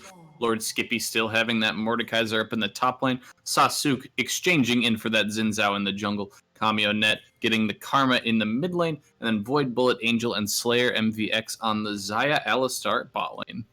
Yeah, and let's just really quickly say F in chat for our boy Slayer MVX who blew Flash out of Fountain there. I don't know if it was out of disrespect or a misclick, but he will not have that one available for quite some time. It was used at the very beginning of the game, not the biggest of issues, but if for whatever reason Cosmic Insight finds this out and they get a gank on the bot side, he is most likely going to fall down there. Let's hope they're not ghosts in this stream right now. Looking at where the junglers are starting, Xin Zhao on the top side of the map, denying the invade from ETP and Feels Batman. Interesting start to the game there, trying to steal away the red buff from Sasuke, but he takes it away, is able to get the red buff for himself, and thus delaying ETP on his own jungle clear. It is immediately going to be hopping into the mid lane, forcing Akali out of the lane because of this. Yep, and this is what I wanted to see Fallen Crusaders do. They are actually swapping, putting that Karma up in the top lane against the Darius, so really good decision right there and a good usage of the flex pick. I was a little concerned that maybe they wouldn't want to go for something like that, but in the end, it will end up being that way. Akali still definitely has really good lane pressure early game, so nothing to scoff at in that regard either. But we'll see now kind of how this matchup actually is going to go. I just expect the Karma, she didn't actually go Klepto, she went for that Glacial Augment, so not actually really able to take advantage of that range to farm as much gold as we were kind of expecting. That's generally the tactic that we like to see from most people that go for that range versus melee top lane. Yeah, and while we would like to see that Klepto being used on the top lane, I for one actually think that the Glacial Augment isn't too bad of a choice either. And my particular reasoning for this is you do not have a whole lot of CC or consistent engage coming out by the side of Fallen Crusaders, but hold on, poke landing by Xyx there is not going to be able to find the loop from Void Bullet Angel on the top side of the map, though. Feels Batman is going very aggressive. Yes, it is passive up. Kamana is taking a lot of damage, bleeding out here. He's going to have to force the flash away, and that is going to be the flash for the W. Shield coming out there, and that is going to be Karma actually turning it around with that turret shot, is able to pick up the first blood. Feels Batman still being able to pick up a kill for himself, but the fight is not done. Xyonix, never mind, the fight is done. Xyonix lands the hook, but he's going to be able to just immediately back out there, too afraid to take the full fight. Never mind, I keep having to correct myself as Sasuke taking a little bit of a trade with ETP. Are they going to finally be done? It looks like Fallen Crusaders are going to be the first one to back out there, but man, what a bunch of action all of a sudden at just 3.5 minutes into the game. Yeah, that was getting a little bit too close to the Darius will result in you getting that 5 bleed stack, but even now Rek'Sai coming into this mid lane, forcing the Mordekaiser out. They could actually go for this kill if they wanted to commit the Rek'Sai's flash. Doesn't look like they're going to, and just going to force the Mordekaiser back, but yeah, so far, there definitely is a very good burst potential between this Nautilus and the Tristana down in bot lane. When that Aftershock is not up and you do land a hook, there is the ability to just kind of jump on top of the Alistar. Gotta watch out for that Pulverize combo, though. It's actually very delicate, honestly, the way you have to fight that lane. But there definitely is the potential for the Tristana to be able to win that. Yeah, and I feel like Alistar is in this lane purely to deny the Nautilus Tristana engage more than to look for a pick himself. Alistar being both good at disengaging with his headbutt and engaging with it as well with the headbutt pulverize combination. And so how they're able to play this bot lane is going to be very interesting to see. It almost feels like they have to bait Slayer MVX into using his entire combo as an engage, wait for Aftershock to drop, and then re-engage themselves.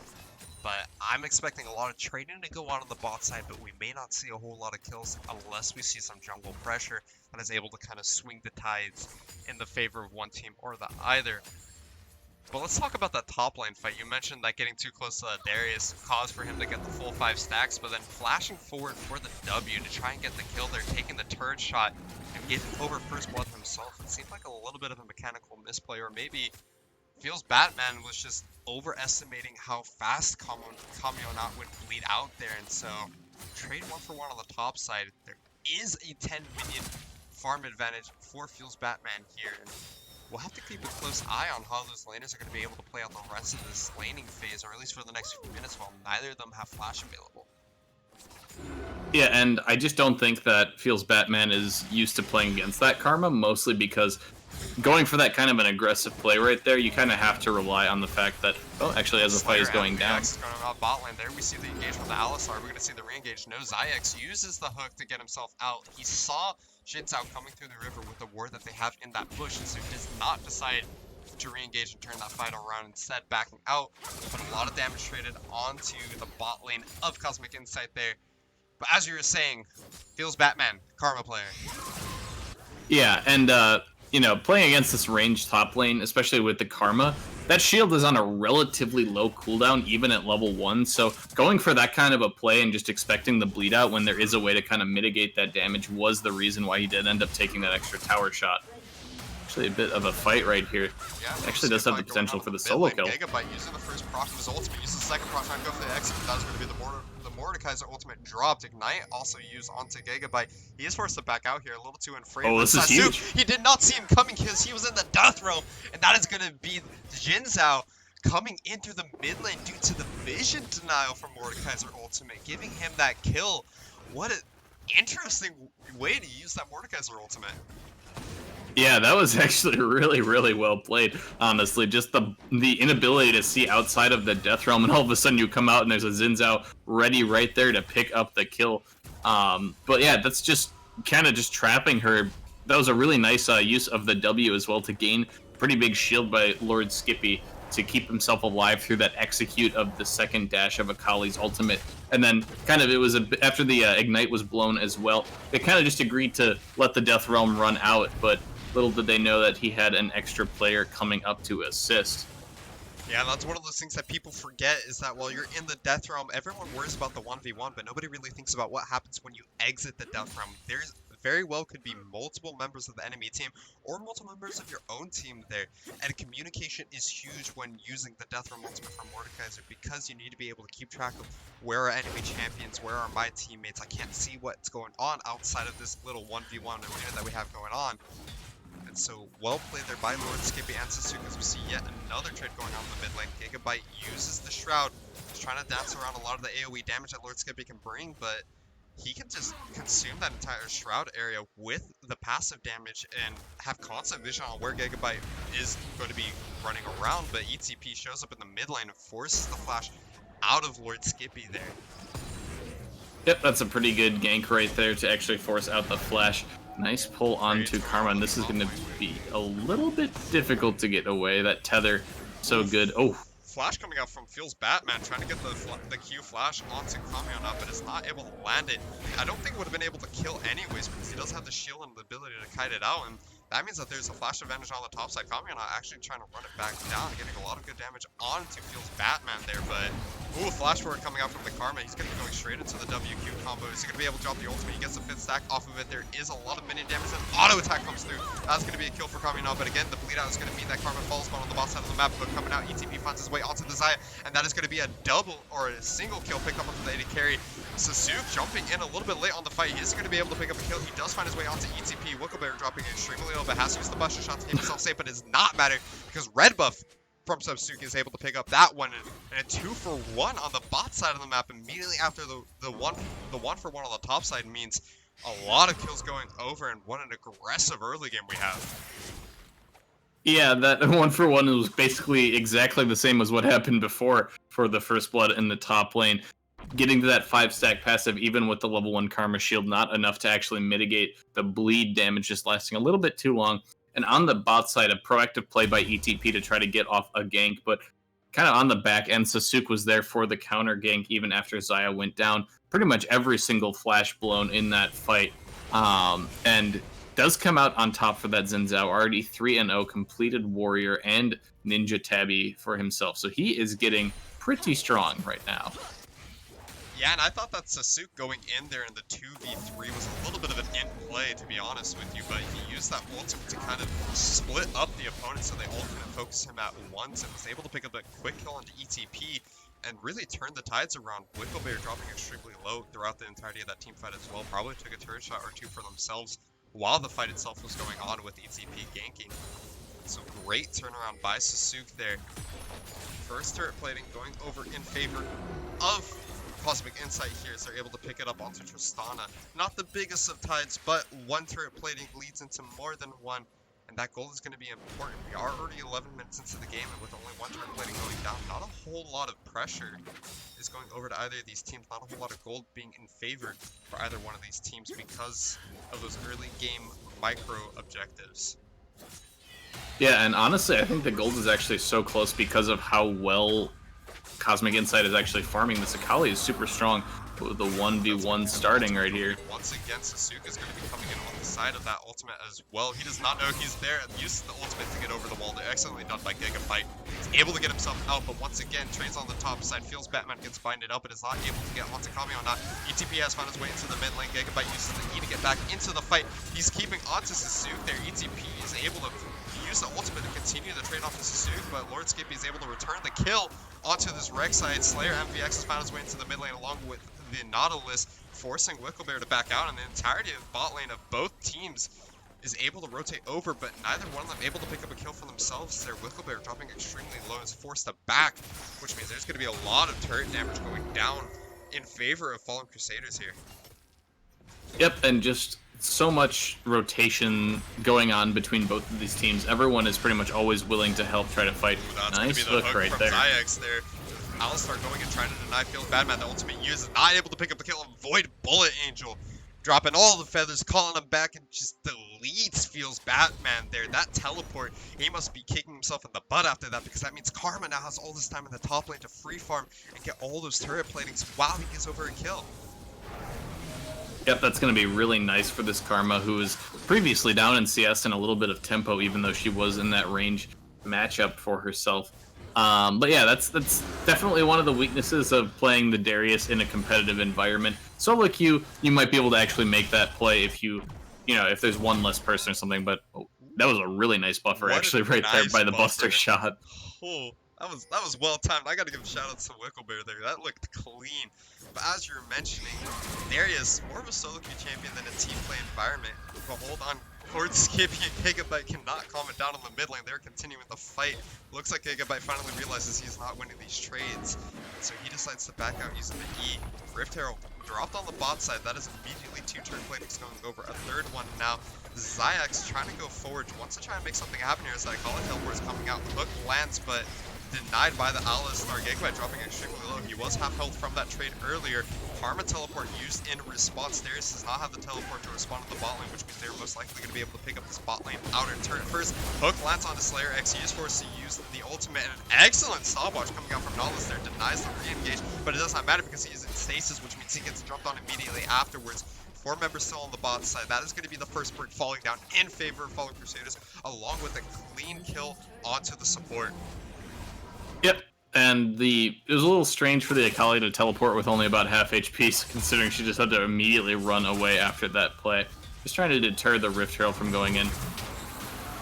Yeah, but it looks like she's not done fighting either. The Mordekaiser ultimate used Flash with the Q combo, and that's going to be Lord Skippy finally able to pick up a kill of his own using the Death Realm there. Is able to get that kill, but Feels Batman this entire time on that top lane turret was able to get a lot of plating for himself and pick up a turret of his own in the top side of the map. Yeah, and now that this Mordekaiser actually has 2 kills, he's only about 100 gold down from the Akali, who has still about that 30 CS lead that she's kind of continued to hold in this lane. So he's been definitely proving himself in the 1v1, even though he's still been just down in farm and pressure. Anytime the Akali actually tries to go in, he's very quick to deny that. Yeah, and it looks like Gigabyte has just been struggling a little bit this game to try and find advantageous fights for himself. He's constantly going for these trades, but Mordekaiser is so strong in the early to mid game with his trading potential. Rylai's already being finished versus the Gunblade of Akali. Both of them really hitting a strong first item power spike here. But again, time and time again, we see Lord Skippy really getting the advantage because of his shielding available. ETP trying to go on the top side. Zaya immediately using the ult. Lloyd's full Angel does get pulled in there. That's going to be the jump coming out for Wicklebear. A lot of damage going down. That is going to be the Zaya dropping eventually. Slayer VX might have just been saved by Wicklebear. They're using the Buster Shot to get him out. ETP falling to Sasuke as he comes in for the counter engage. That's going to be another kill as Zayax gets jumped on by the re-engage coming out from Slayer VX there. And really, Wicklebear saved the life of the Alistar there. Gigabyte finds his way into Kamiana, is able to pick up a 1v1 of his own. Finally finds the pick he's been looking for all game. As Lord Skippy had roamed up towards the top side to try and make something happen, was just a little bit late to that fight, resulting in his karma going down to the Akali. And that was a really slick play right there by Sasuke. Flashing in and dashing onto the Rek'Sai with very low HP, and then getting that ultimate to knock back as well. Ooh, Gigabyte getting pulled out of the Shroud there. He's going to be taking that Q to the face, dropping down to half health, but once again, this entire time, Feels Batman is in a side lane, and he's able to find a second turret for his team because Cosmic Insight took the fight on the top side. Regardless of the fact that they lost, they were able to save the turret there. So now turret advantage over to Cosmic Insight, but they are now down 2,000 gold. And normally you don't really think of Darius as like the traditional split pusher, but I believe he took Demolish in this game, so he actually does have, with his auto reset on his W and the Demolish proc, he has a very good chance of being able to kind of split push and just take down this tower pressure, especially on the very weak outer towers that we saw in the top and the bot lane. So if he does get any time to himself, he will succeed, but excellent knockup. Sasuke gets a knockup onto ETP there, and that is going to be Void Bullet Angel coming in with the kill secure, is able to pick that one up with the Feather Pull. That's going to be yet another kill going over in favor of Fallen Crusaders. So you're now up 12-6. As you're mentioning, Feels Batman really looking to play the objective game here. He went top lane, got the turret, went bot lane, got the turret. Now we see him mid lane getting that Demolish proc onto the mid lane turret using the W auto attack reset, and has now dropped that mid lane turret under half health, and he's just looking to take as much as he can across the map because he's been struggling so much versus this Karma in the 1v1. Yeah, but even with that, we're still seeing the pretty consistent CS leads in these two solo lanes, and that's kind of still keeping them in this game regardless. Nice catch right there, though. Slayer MVX denying the Tristana jump. He tried to buffer it, but was not able to get it. So that means that the AD carry for Cosmic Insight is falling down. This Infernal Drink will most likely be going over to Fallen Crusaders. Is Rek'Sai going to look for the steal? Here he goes, and he does get the Smite Steal! That is going to be a great job by ETP there. He's going to be giving over his life in return. But that is an Infernal Drink. That is damage. Lord Skippy getting pulled over the wall by Feels Batman as the Zayax re-engages. Nautilus pulled into the Death Realm, leaving Feels Batman to the 1v2 versus the Alistar Jinzao. He's going to be dropping down to Void Bullet Angel, who comes along the side as Lord Skippy picks up a third kill for himself in this team fight. That is going to be a 3-for-0, but the denial coming out from ETP. What a great smite coming out. May have not been worth a Gigabyte, though. Manages to pick up the kill onto Lord Skippy there, and he uses his ultimate in order to escape the rest of that fight, and a great pick by Gigabyte there. I don't know if he's going to be able to make it out completely alive. Karma is starting to finally rotate over. He finds his way onto Slayer MVX. He's not going to make it out here. That's going to be the bop as Alistar cleans up that kill. And man, what an interesting turnaround by both teams, honestly. Yeah, and I actually think that even though they got the Infernal stolen away from them, that was the kind of a play that Fallen Crusaders really needed to start snowballing the game a little bit more. They were able to get a couple more picks for themselves. That Mordekaiser, when he got pulled over the wall, I was like, oh, he might actually be in some danger. Doesn't matter because he just Death Realms the Nautilus, and after that, the 2v1 onto the Darius was able to finish him off. So even after that continuation of the play, they need to get out. Cosmic Insight needs to get out after they get that steal, because there is no reason that they need to be sticking around any longer. And because of that, the gold lead that Fallen Crusaders had was able to kind of allow them to win that skirmish, and now it's up to about a 5k gold lead from what it was about 3. Yeah, and again, I comes back to Lord Skippy really communicating with his team on the Mordekaiser Death Realm. We saw him get pulled over that wall there, and he didn't say, hey guys, back out, leave me for dead. He said, hey guys, I can get myself out using the Mordekaiser ultimate. There's 2 people over here. I'll take the Nautilus with me. You guys kill Darius. Continue on without me. I'll be back in a few seconds here. And so he takes a 1v1 versus the Nautilus. Of course, he's going to win that versus Supportus once again. Wicklebear getting denied the jump away. Excellently done by Slayer MVX there. As we were saying after that quick pick, Lord Skippy taking the Nautilus out of the fight to keep himself safe from the Darius, while the rest of his team picks off the Darius. So they really turned that fight around there off of what looked like it should have been a pick by Fuels Batman, pulling the Mordekaiser over the wall, and now they find themselves at a 6,000 gold lead. They're going to be pressuring this mid lane inner turret at this point, and sure, you stole the dragon away, but at what cost? You gave over an extra, 1,000+ gold there, and so you're really far behind on the side of Cosmic Insight. You needed to take that dragon and back out there.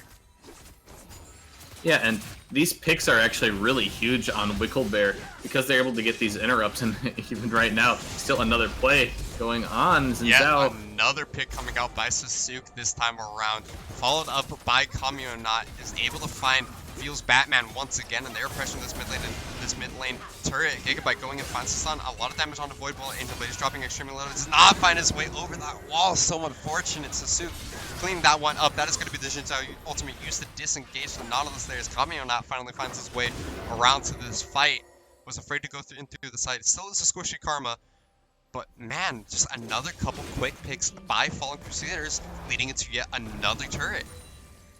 Yeah, and it's very lazy rotations, I feel like, from the side of Cosmic Insight, too. Just taking paths where they do not have any control. ETP trying to go in here. He might use the Rek'Sai ultimate to keep himself alive. He's going to be trading 1-for-1. Xin Zhao goes down. Zyx dropping extremely low, but Slayer VX also dropping extremely low. Wicklebear takes a 1v1 versus the Nautilus in the Death Realm, is able to actually come out with a kill ahead this time. And Darius also is able to pick up a kill onto Slayer MVX there. So this time around, a little bit of a sloppy turret dive coming up by Fallen Crusaders there, as they trade 3 for 2 at the end of the day, but Cosmic Insight will take that trade any day of the week. Yeah, the Void Rush from Rek'Sai right there actually stalled out for so much time. We thought that she was just going to be immediately one-shot, but because ETP was able to get that off on the Xin Zhao as well, who was already low from just diving tower initially, he gets the execute off onto him, so that's already a 1-for-0 trade. Sure, the Rek'Sai does eventually go down, but all of that time, they're allowing the Darius to free hit, the Tristana to free hit, and then as soon as Mordekaiser dragged her into the Death Realm, he took a couple of extra tower shots because the tower does still exist there, and just enough of an auto attack for the Tristana to be able to get a kill back. Maybe something of a semblance of hope, but here comes another pick potentially. Yeah, Gigabyte finds his way onto Sasuke. ETP has to use the ultimate to try and execute him, but he's not going to be able to get it. Void Bullet Angel instead picks that one up underneath the turret. Slayer MVX finds himself alone. That's going to be Wicklebear picking up a kill for himself. Kamionaut trying to find his way onto Wicklebear, who gets slapped by Lord Skippy, and now there's no AD carry on the side of Cosmic Insight. Lord Skippy is on his way onto the support. Feels Batman is left alone. Gigabyte trying to get in there, has to use his ultimate to re-engage. Kamionaut able to kite this one out, and Void Bullet Angel finds the kill onto Feels Batman. Darius denied the ultimate there, which means it's going to be, it looks like 2 for 3 there, 2 for 4 actually. Gigabyte the only one being able to make it out, and yet another dragon going in favor of Fallen Crusaders as their reward. Yep, and that was just very, it was very well initiated, I feel like, by Cosmic Insight, but because of that crescent sweep from Xin Zhao, and he was able to dash away to the Rek'Sai, just not able to actually get enough damage to finish him off. Plus, there was a really nice 3-man combo knockup from Slayer MVX on the side. That's why the damage was actually not able to be followed up, and from that point on, they kind of just got collapsed on from the flanks. The Karma was able to come around from the side, as well as the Mordekaiser. So, just very difficult if they do not get that initial pick. Yeah, and you got to feel bad for Wicklebear there. He thought he was able to get himself out. He tried jumping away with the little last bit of health that he had, and then just straight into the arms of Lord Skippy. He was able to pick that one up. So trading back and forth once again. Zyx looking to engage. The headbutt pulverize does not land as a combo, which means that Nautilus provided the free disengage there after trying to hook onto the Alistar. both teams trying to develop ward vision coverage around this Baron pit, but Sasuke caught out of position here. He's getting engaged on by Gigabyte, but a lot of damage going down onto this Akali. The flash forward from Alistar means he gets the 3-man headbutt once again, and that is going to be Rek'Sai forced to use the ult defensively. Sasuke uses the Crescent Sweep in order to keep himself safe here, but man, now this time it was Feels Batman that was out of position. Using the teleport in a bad place, Gigabyte now has to use his Zhonya's, but it's going to be dropping down immediately. Wicklebear also extremely low, jumping out to keep himself safe. But 2 quick picks for Fallen Crusaders means that they're going to be able to pick up this inhibitor. They may look to end the game. They may look to back off for Baron here. Looks like they will be disengaging. They will be heading towards that Baron buff, or at least that's what they should be doing here. It looks like they will. But what looked like a pick for Cosmic Insight turns around in favor of Fallen Crusaders, and a lot of that comes down to the fact that they are now 9,000 gold in the lead. Yeah, and honestly, it's a little unfortunate because Cosmic Insight is trying to make so many plays to get picks, but it's just being completely turned around because they're not really in the position to be able to follow up any picks to do damage to actually finish off any of these kills. And on the other end of it, Sasuke and Slayer are just playing out of their minds right now, constantly finding engages, constantly getting in and out of these fights with very low HP, but still able to set up the rest of their team for success. Yeah, and the communication from these guys is insane. We saw that Sasuke got engaged on there, but he's just so strong, sitting at 9, 3, and 10. He has the completed Trinity Force, Ninja Tabbies. I don't think he had stacks before that fight. I think he just got it now. But, you know, this man is extremely strong, and so despite the fact that Gigabyte was the one who engaged onto the Xin Zhao, he was able to turn around, deal so much damage to the Akali. And from there, Slayer MVX flashing over the corner of the wall to get the 3-man headbutt pulverized, really starting that fight off for Fallen Crusader on what looked like was going to be a pick by Cosmic Insight. Gigabyte forced to back out there as he was afraid for his life that he might get engaged on 1v3. Baron buff was picked up by Fallen Crusaders, trying to play it down the mid lane, but 2 members also on the top side. Xayah finds the hook on to Kamiyana, the ultimate use of the entirety of Fallen Crusaders. Xayah is going to be Kamiyana, dropping extremely low. ETP does pick it up with his own Void Rush. Gigabyte once again trying to take the 1v1 onto Sasuke. I don't think he's going to be able to win this Crescent Sweep use. He's going to be able to pick up the kill onto the Akali, but 2 men coming over the wall. But the flash to get away from them, Wicklebear jumps over. I don't think that's going to be... I think that's going to be the end of Sasuke there, as he does fall down. Slayer MVX trying to help him out, but he's going to be giving his own life once again, being picked up by Wicklebear. This time Xayah being jumped on. Lord Skippy does pick up the Nihilus on the backside. Ooh, what a Buster Shot coming out there, kind of saving Void Bullet Angel there. Feels Batman still trying to cut his way around this fight, but he's going to be falling down eventually to the Xayah. And again, we see a pick coming out from Cosmic Insight, turning into a team fight win by the Fallen Crusaders. Yeah, but in this scenario, it's a little bit different, I feel like, for Cosmic Insight, because they don't really lose anything from this. Remember, they had Baron on the side of Fallen Crusaders, and because they were able to take down 3 and just barely kind of scrape away at the end of that fight, pretty close to even, they're not actually going to lose any objectives, I don't think, from that play. They might potentially lose this inner tower in the top lane, but that is really, really good considering kind of where they were sitting a couple minutes before that fight.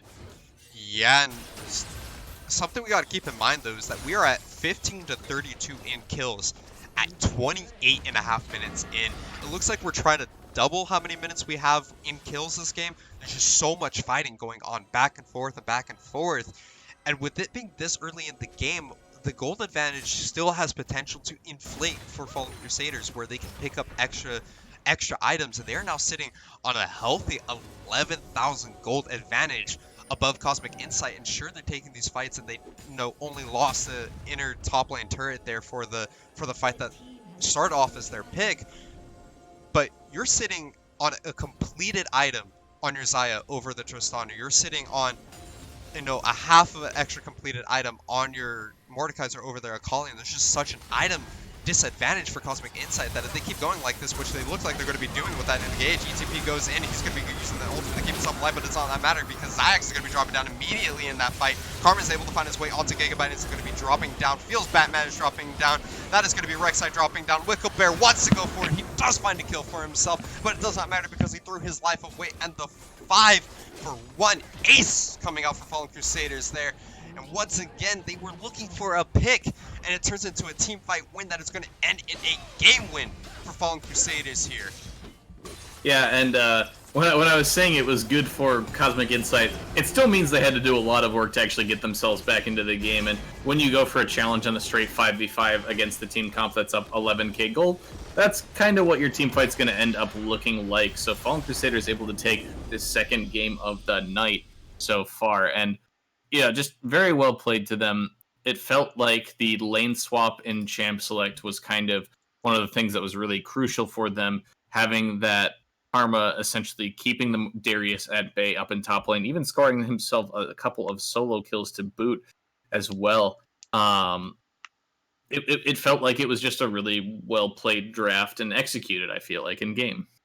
Yeah, and as you're mentioning, I really appreciated that Cosmic Insight was still looking for fights. You really have to. At no point in the game can you stop looking for picks. Can you stop looking to try and make some kind of play? Because if you do that, you're just going to roll over and lose the game slowly and painfully. Whereas they kept looking for these fights, they kept looking for these picks, and they weren't going in favor of them. But they were at least stalling the game while developing gold for themselves. And sure, you can keep giving over gold, but at the end of the day, if they're able to stall out the game long enough through these picks that the gold lead doesn't matter, you might be able to make something for yourself and be able to stall into that late game.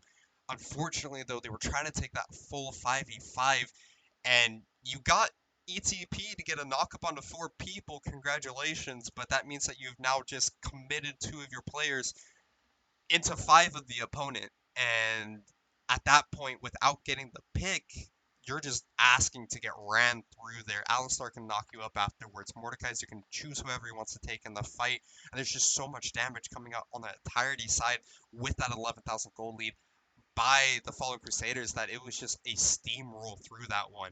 And so shoutouts to Fallen Crusaders there. Excellent job on their macro play. Excellent job on how they played those team fights, especially that last one. We're going to be going ahead and going into our 3rd game of the night. It looks like they did wait for us to be able to cast that one. We're sorry for the stream running late, guys, but we'll be right back in just a couple of minutes here as we hop into our 3rd and final game of the night. Don't go anywhere.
Alrighty, ladies and gentlemen, welcome back yet again to our third and final game of the night. This time we're going to have University of Wyoming on the blue side playing against Ilon Gaming.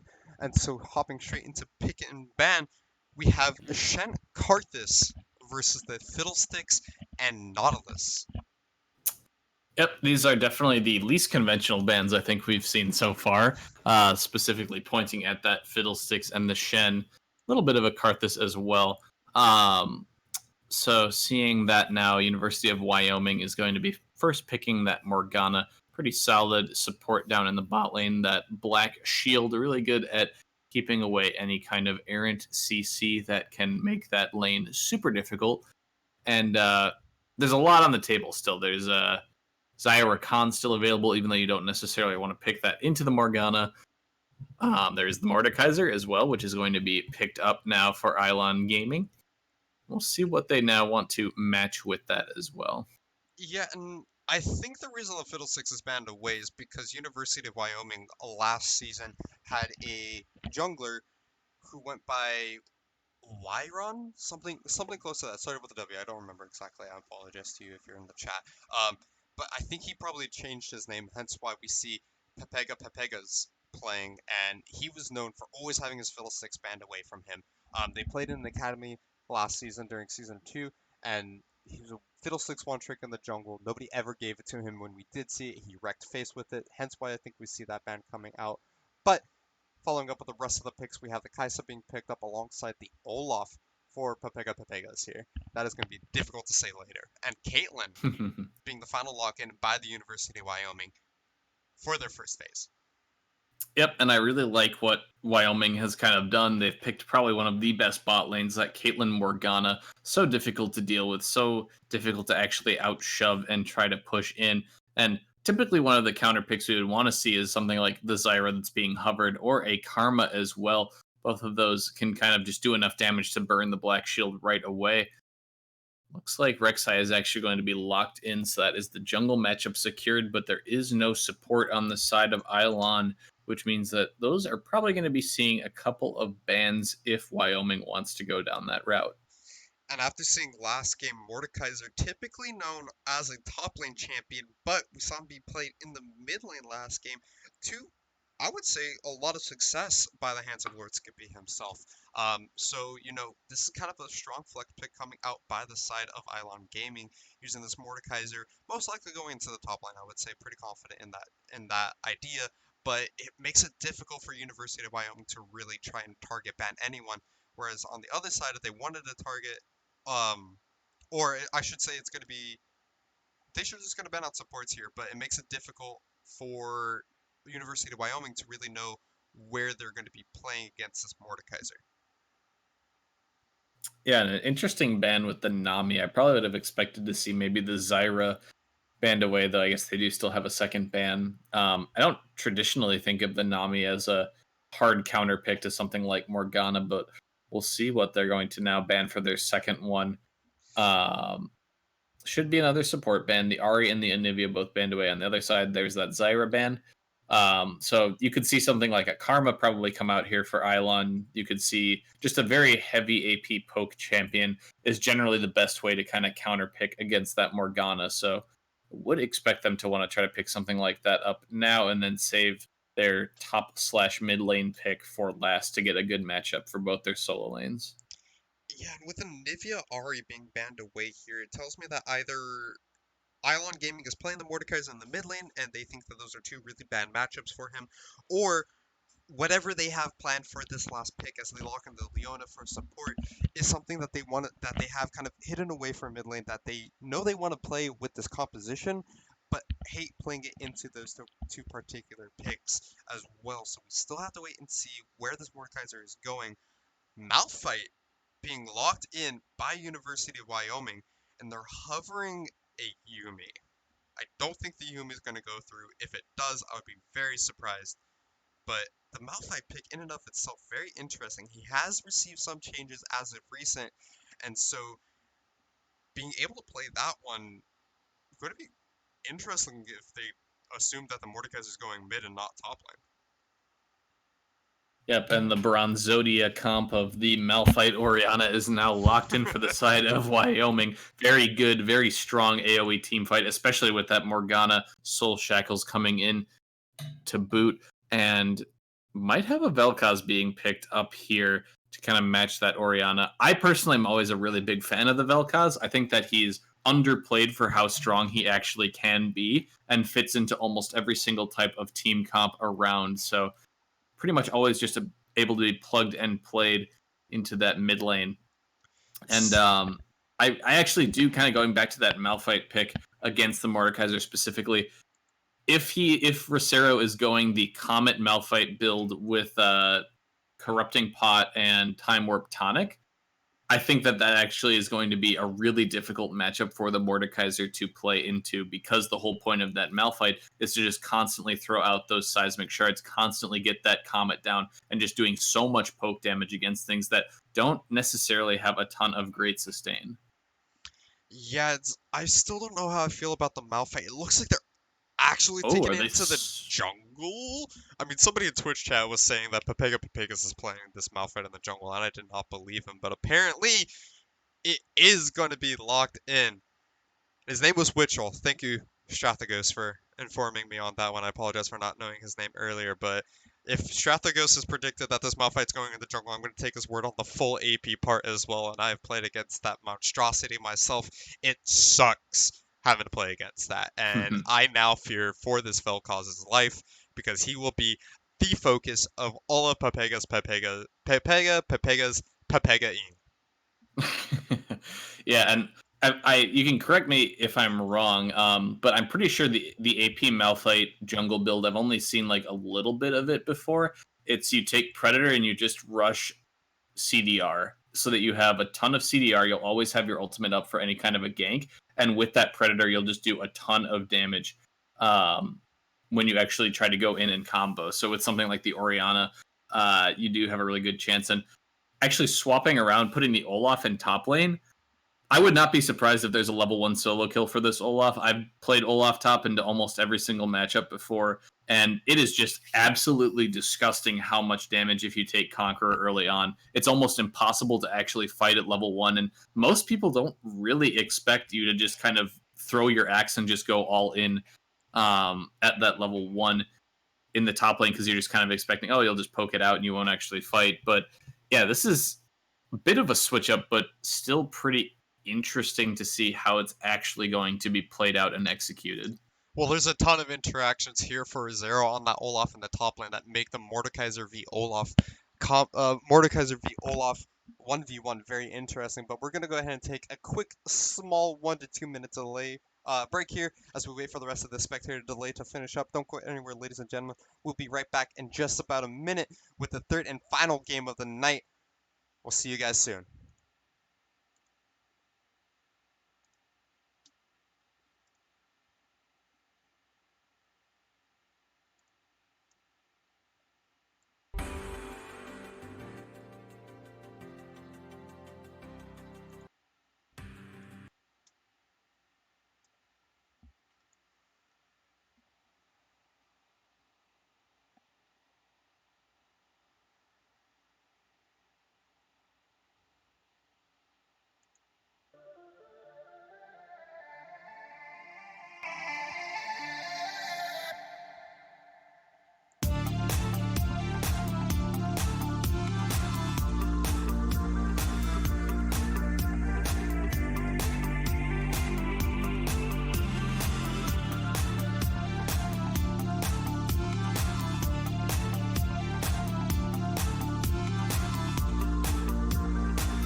You remind me of someone I once knew, someone who would never, never, never leave my side. You remind me of someone I once knew, someone who I wish I still had in my life. You remind me. You remind me. You remind me. You remind me.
Someone I once knew. Hey, that's why I can't love you. Oh, yeah. Someone you remind me.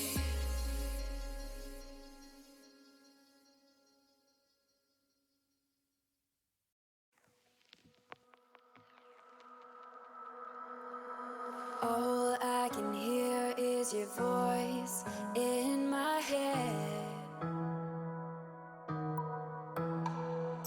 telling me I should've just stayed in bed. But the lights are off and no one's home. I'm walking down an empty road, looking for a sign that I'm still here. Turn my face into the wind, start to lose my place again. Has this all just been a dream?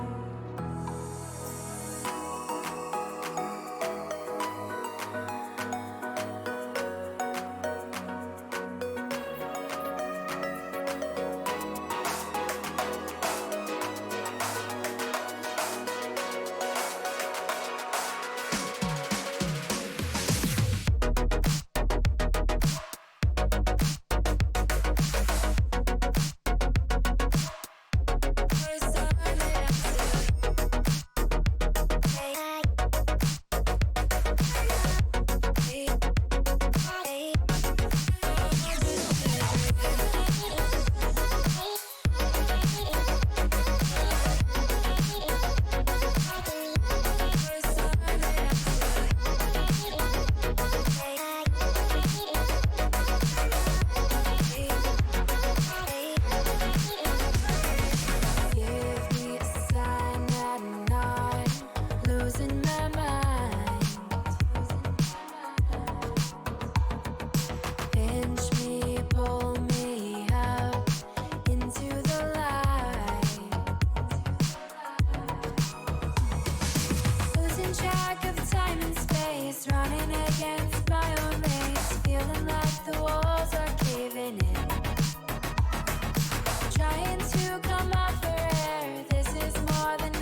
between University of Wyoming Esports versus Ilon Gaming.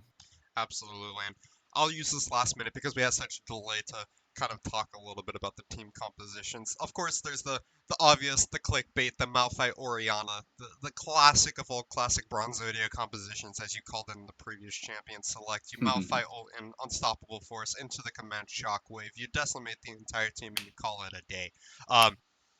Something that we didn't call out on the side of Ilon Gaming, and that you mentioned, is the Vel'Koz and how easily he can be played into any team composition. I think that's going to be really huge for the team here, because the only real form of engage by University of Wyoming is this Malphite. You have the Olaf who can use Ragnarok and kind of, or Berserker's Rage. I don't remember which one of those it's called.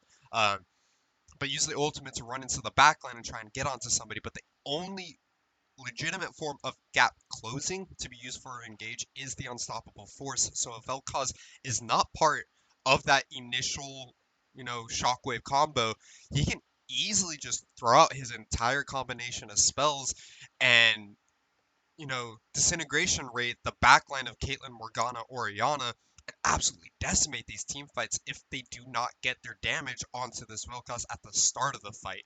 And so where Wombat positions and where Pepegas and Papa Francesco decide to use their combos or use their abilities in order to try and kill Ilon Gaming early on, is going to be a huge factor on how this game goes, because at the end of the day, you leave Vel'Koz alone for a little too long and he is going to absolutely destroy your entire team. Yeah, and I think the sort of the tempo or the way that these two teams are going to end up being played is it's going to be a push from University of Wyoming with this Malphite pick, with this Orianna, and just the heavy amount of point-and-click go engage that they have, versus the kiting back nature of the Vel'Koz and the Kai'Sa.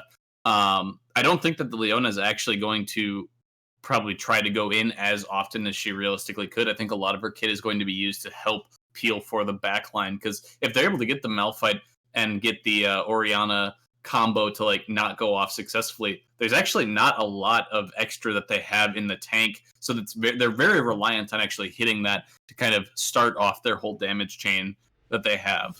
And it looks like we are finally loading into the Rift. Are we going to get a pause off the bat? Let's hope not. So far, so good, ladies and gentlemen. We'll give it a second here as we are loading in.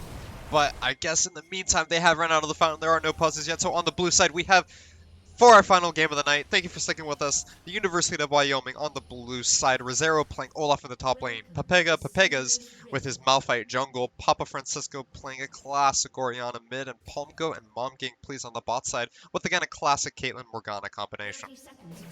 Yep, and that means on the red side, we have Ilon Gaming. We have Mr. Chef in the top lane with the Mordekaiser, K9 in the jungle on the Rex side, Wombat with that Vel'Koz in the mid lane, and then C9 Sneaky and Chaotic Good Boy in the bot lane with that Kai'Sa and Leona.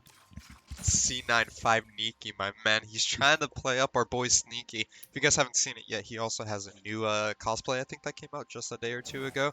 It was Pool Party Caitlyn from what I saw, but interesting nonetheless. Complete side note there. It's getting late, boys, so stick with us. We just have one final game to go through. It should be an exciting one. I'm very excited for this Malphite jungle. We can't talk about it enough. Like we said,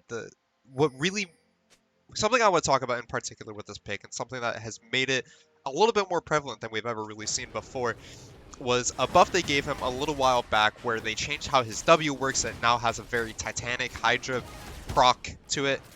It does pretty much the exact same thing. It's a cone behind the person that you're auto attacking for damage. But on top of that, they greatly reduced the cooldown on his ultimate quite a while back. And my favorite quote of that patch note was, "We want to make Malphite not feel like an ult bot," and then they reduced the cooldown on his ultimate. So what Riot was doing with that one, no idea, but it means that he just has really high impact and can use his ultimate again and again and again. It's going to be up pretty much every single team fight, and with that kind of impact in the game, going full AP means that you can constantly be looking for these 100-0 picks that Malphite, a full AP Malphite, is known for. Yeah, and honestly, I remember a while back when they were talking about reworking the pick. Oh, actually, well, we have a little bit of a fight going on up here. The Mr. Mordekaiser. Chef. Mordekaiser hitting the level 2 first, finds the EQ into the passive. A lot of damage done versus Rosero there. Dropping extremely low. We thought this Olaf was going to go aggressive when we started the game last time around, but Rosero taking a huge chunk there.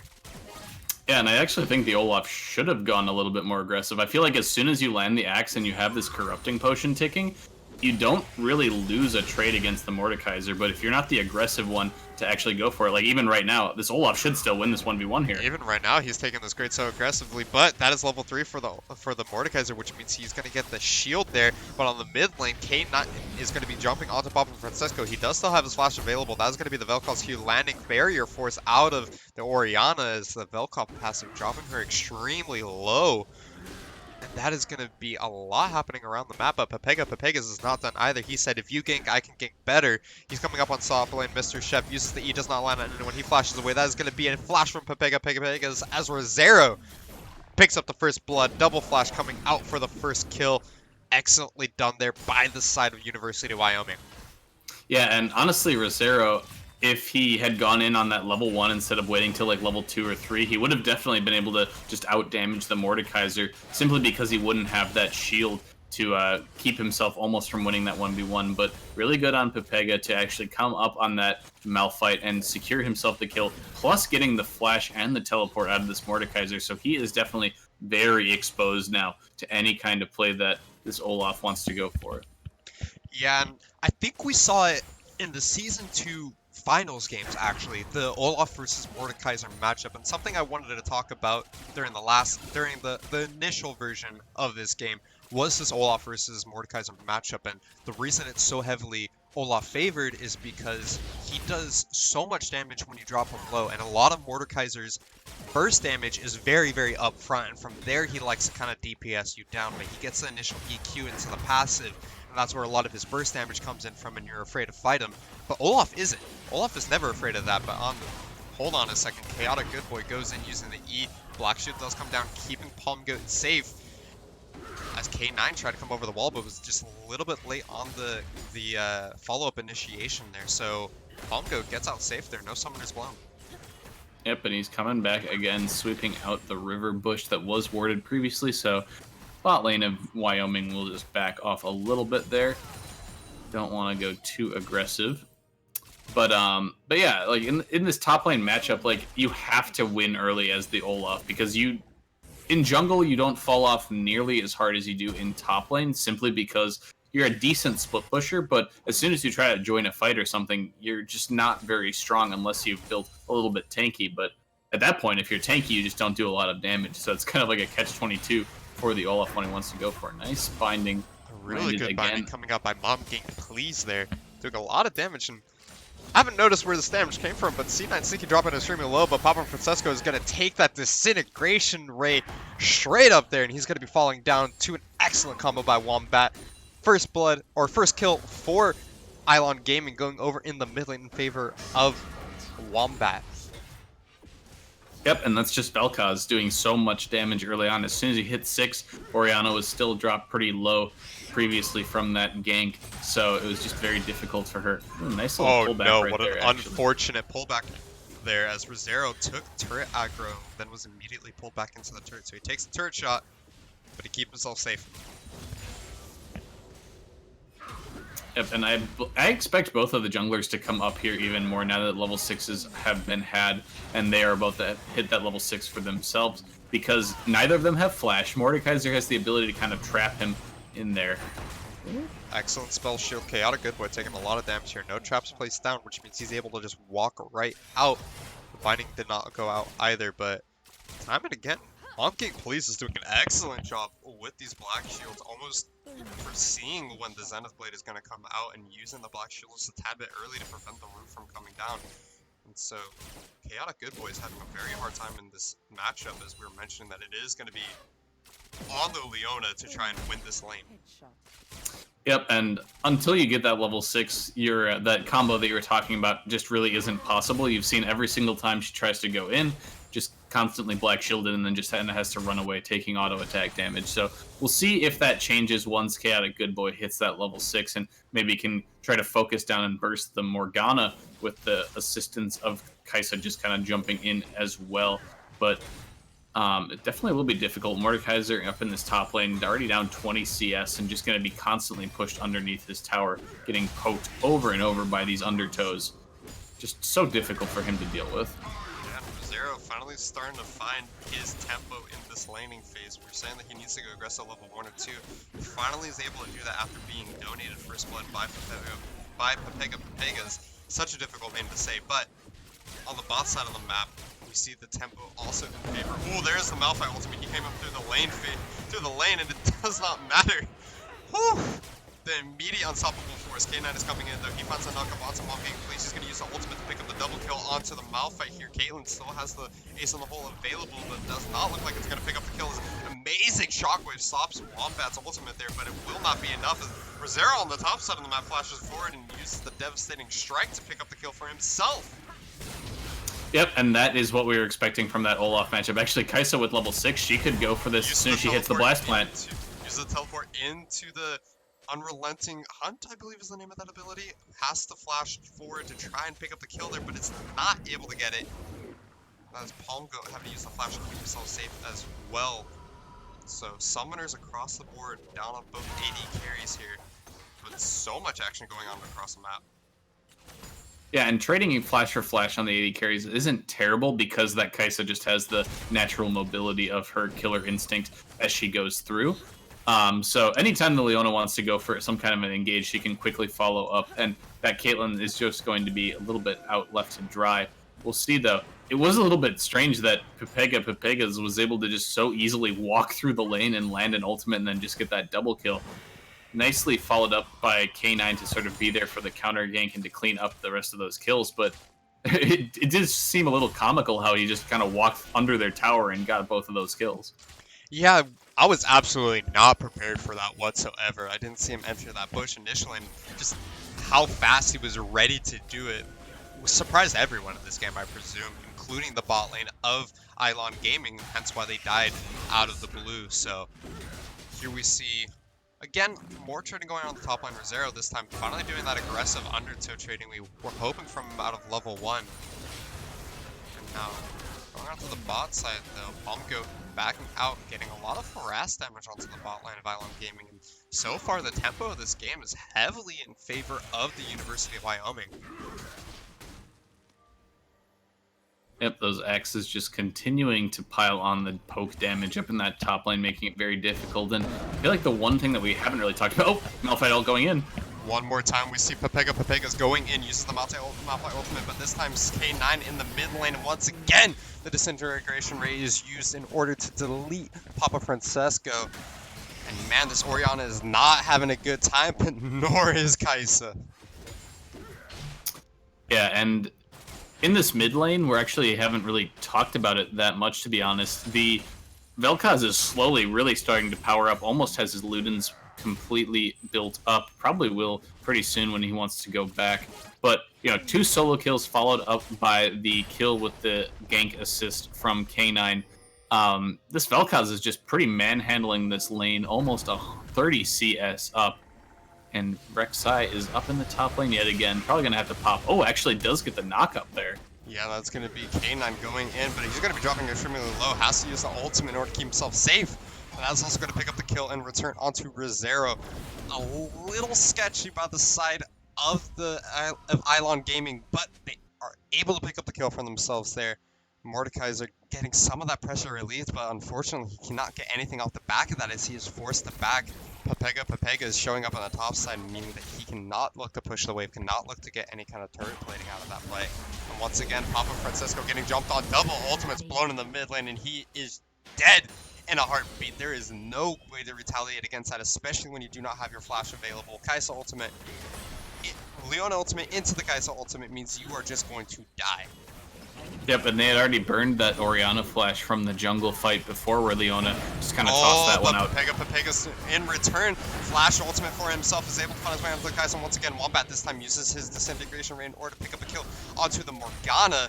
And it looks like Malphite was able to get out of there safely, but man, everyone's so willing to just blow ultimate and flash after flash to get onto whoever they can, constantly trading kills back and forth. Yeah, and that's just going to be the nature. I feel like that mid skirmish right there was exactly what is going to happen for Ylon Gaming to actually win. The Vel'Koz not touched by the Malphite ulti and then able to throw out his ultimate in return to get some kills picked up. So Pepegas needs to definitely be focusing down on getting the ults onto this Vel'Koz and getting a shutdown onto him, because he is already 5-0, not even 13 minutes into the game. What an excellent scene of play coming out there by the Leona. That is going to be K9 following it up immediately. Palmgo is going to be going down here. Yet another kill donated over to Wombat. This time a shutdown, which means he's going to be getting a $400 bounty of his own. And he is sitting nice and pretty right now. Extremely strong at the moment. Ylon Gaming rotating over towards this dragon. They're going to be looking to pick up the first Mountain Drake of the game for themselves. Malphite is going to get Unstoppable Force available as of right now, but it looks like instead of going for it, he's just going to back off, allow for Ylon Gaming to pick up that dragon and save his own life. Yep, that would have definitely been a bit suspect if he tried to go in, since he did not have his flash to get out, so good on him. It's only a Mountain Dragon early on, so nothing really lost for themselves in the near future. But yeah, this Malphite, definitely while it's picking up a lot of kills across the map and just kind of bringing a lot of pressure with it, you still have to wonder if this Rek'Sai and Vel'Koz are going to just start taking over the game suddenly when they all start grouping up. He's got the Ludens completed 6-0. Got to imagine he's got some pieces for another item in the inventory as well. And yeah, this absolutely roaming has to be sitting on money. yeah, and it's just kind of the roaming squad of like the Leona, the Rek'Sai, and then Kai'Sa will just kind of jump in with her ultimate at the end of those fights as well. So Wyoming needs to kind of find some good opportunities for them. Actually pops down the Ragnarok. This would be an interesting dive if they go for it. Absolutely. Rezero, they're popping Ragnarok, goes underneath the turret and is able to pick up the solo kill for himself. Master Chef goes down, but that is going to be the Praise Seeker coming out from K9. He's going to be able to pick up that kill himself, using his own ultimate in order to pick that one up, as the entire bot lane of Ylon Gaming is rotating towards the top side of the map. They do not feel comfortable going toe-to-toe with Palmgo and Mom Game Please on the bot side, so they're trying to be the first ones on the rotation up top. Yep, the 1-for-1 trade up in the top lane. Rift Herald is still kind of on the table for a couple more minutes, but it looks like that top tower is going to be the focus for this bot lane right now. Actually, very interesting, the flank from the Malphite and the Morgana in the river. They could be looking for a good flank with the Orianna as well. Rek'Sai is a bit caught out now. Teleport coming down too. Binding does land. Binding did land. That is going to be the Malphite going in immediately with the Unstoppable Force. Picks up a kill onto K9 right off the bat. Is able to find his way to back out of that fight. It looks like Ylon Gaming was a little bit too scared to take the fight there. And so, one kill picked up clean and easy by Pepegas. And now all the pressure and tempo in favor of University of Wyoming as they're going to look to try and pick up this Rift Herald off the back of that play. Yeah, and the ultimate is actually already a third off of cooldown right now for this Malphite, rushing all of that CDR. So important for himself, and getting the shutdown gold as well, 700 for the Malphite to get his build as well. So that's actually pretty important. They are able to pick up the Rift Herald, and we'll see what they want to try to do. I guess they could actually move back up into this top lane and try to push down that very close to dead tower. Looks like he's just going to return back to the jungle, though. Yeah, despite the fact that Ylon Gaming is 2 kills up, they are down by about 2,000 gold currently, and that really has to do with the fact that University of Wyoming has been picking up kills on the important people. They just got a shutdown onto Rek'Sai. They need to get the shutdown onto Vel'Koz as well and redeem all that gold that is kind of just sitting on the map that's available for them to pick up whenever they do get that kill. But on top of that, they also got the first turret. They did a much better job at getting platings, which is huge in the early game, hence leading to this 2,000 gold lead that they have. And now that they also have access to the Rift Herald, it means that they're going to be looking to play the hard objective game. They can go for the top lane turret and then go mid, use the Rift Herald in order to break that mid-outer turret and gain access to that to Ylon Gaming's jungle, place the wards down, start taking control of the map as a whole. Yep, and I fully expect this next Malphite ulti to probably be the way that University of Wyoming wants to kind of unlock the map, like you've been saying with this Rift Herald. It's already off cooldown again, so they are definitely going to be hunting Looks like maybe they'll try to do it in this mid lane since Vel'Koz is not there to actually defend yet. Oh, that is the waiting. flash forward into the unstoppable force, but an excellent flash away by Wombat keeps himself alive, but it does not matter because he goes down to Rezero though, but on the return, K9 is able to come in as well, pick up a quick double kill for himself off of a knockup. And man, those are some quick reactions coming out on the side of Ilon Gaming. Yeah, and Wombat very easily kind of dodges that ult out with the flash, but it still is not meant to be. He does eventually fall down, but it feels like K9 has always been around when these aggressive plays have been coming out from Wyoming, always able to kind of clean up the scraps of those team fights. And honestly, Wombat was very close to living, actually, even through all of that. Solar Flare does go awry. Chaotic Good Boy coming in, forced the flash over the wall there.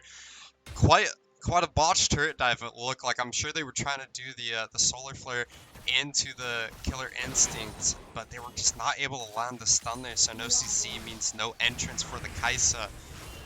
And just blown summon or blown ultimate, unfortunately. Yep, a little bit of that over-aggression punished on the side of Ilon Gaming, but Dragon will be started up. Malphite is nowhere near that, so probably going to be easily picked up by Ilon. We'll see, though, if they want to make any kind of fight or steal attempt on that. But it looks like that second Mountain Dragon is going to be over to Ilon Gaming.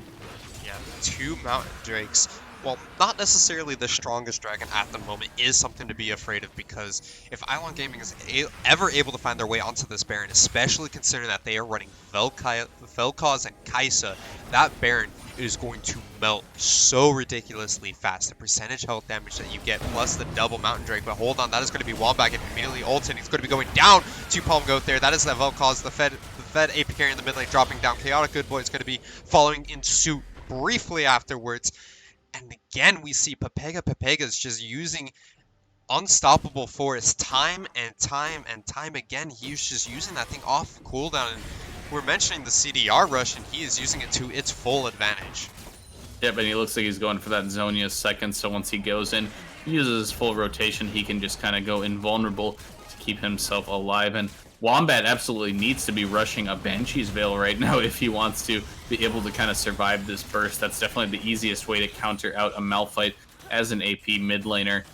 Looks like he's actually just committing for the Morella Namicon instead, so probably going to be delayed by a little bit. But for every single time Wombat does not have his flash, that's very easy for Pepega's to just go in and basically delete him, seeing as he has no MR built either.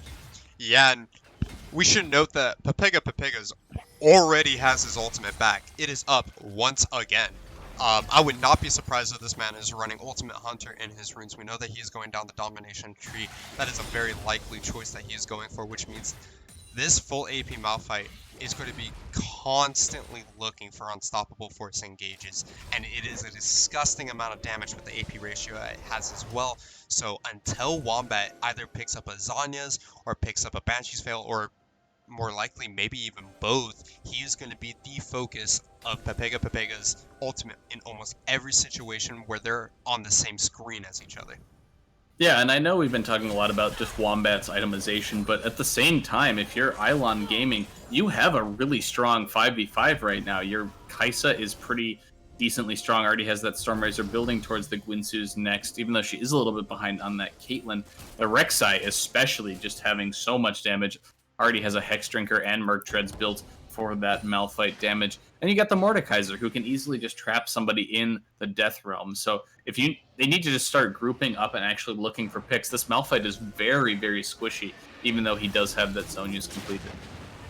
Something to keep in mind is that we have not actually seen Mordekaiser or Olaf really group all too much with their team. For the most part, they've been split pushing. I think that's a large reason why we haven't seen Mr. Chef use the Death Realm to, say, deny the Malphite ultimate just quite yet, or to take somebody out of these team fights and allow for K9 to kind of run through, or allow for Wombat to kind of run through the opponents, is because he's been on split push duty versus Rezero this entire time, and he is struggling to find a way to outpush this Olaf.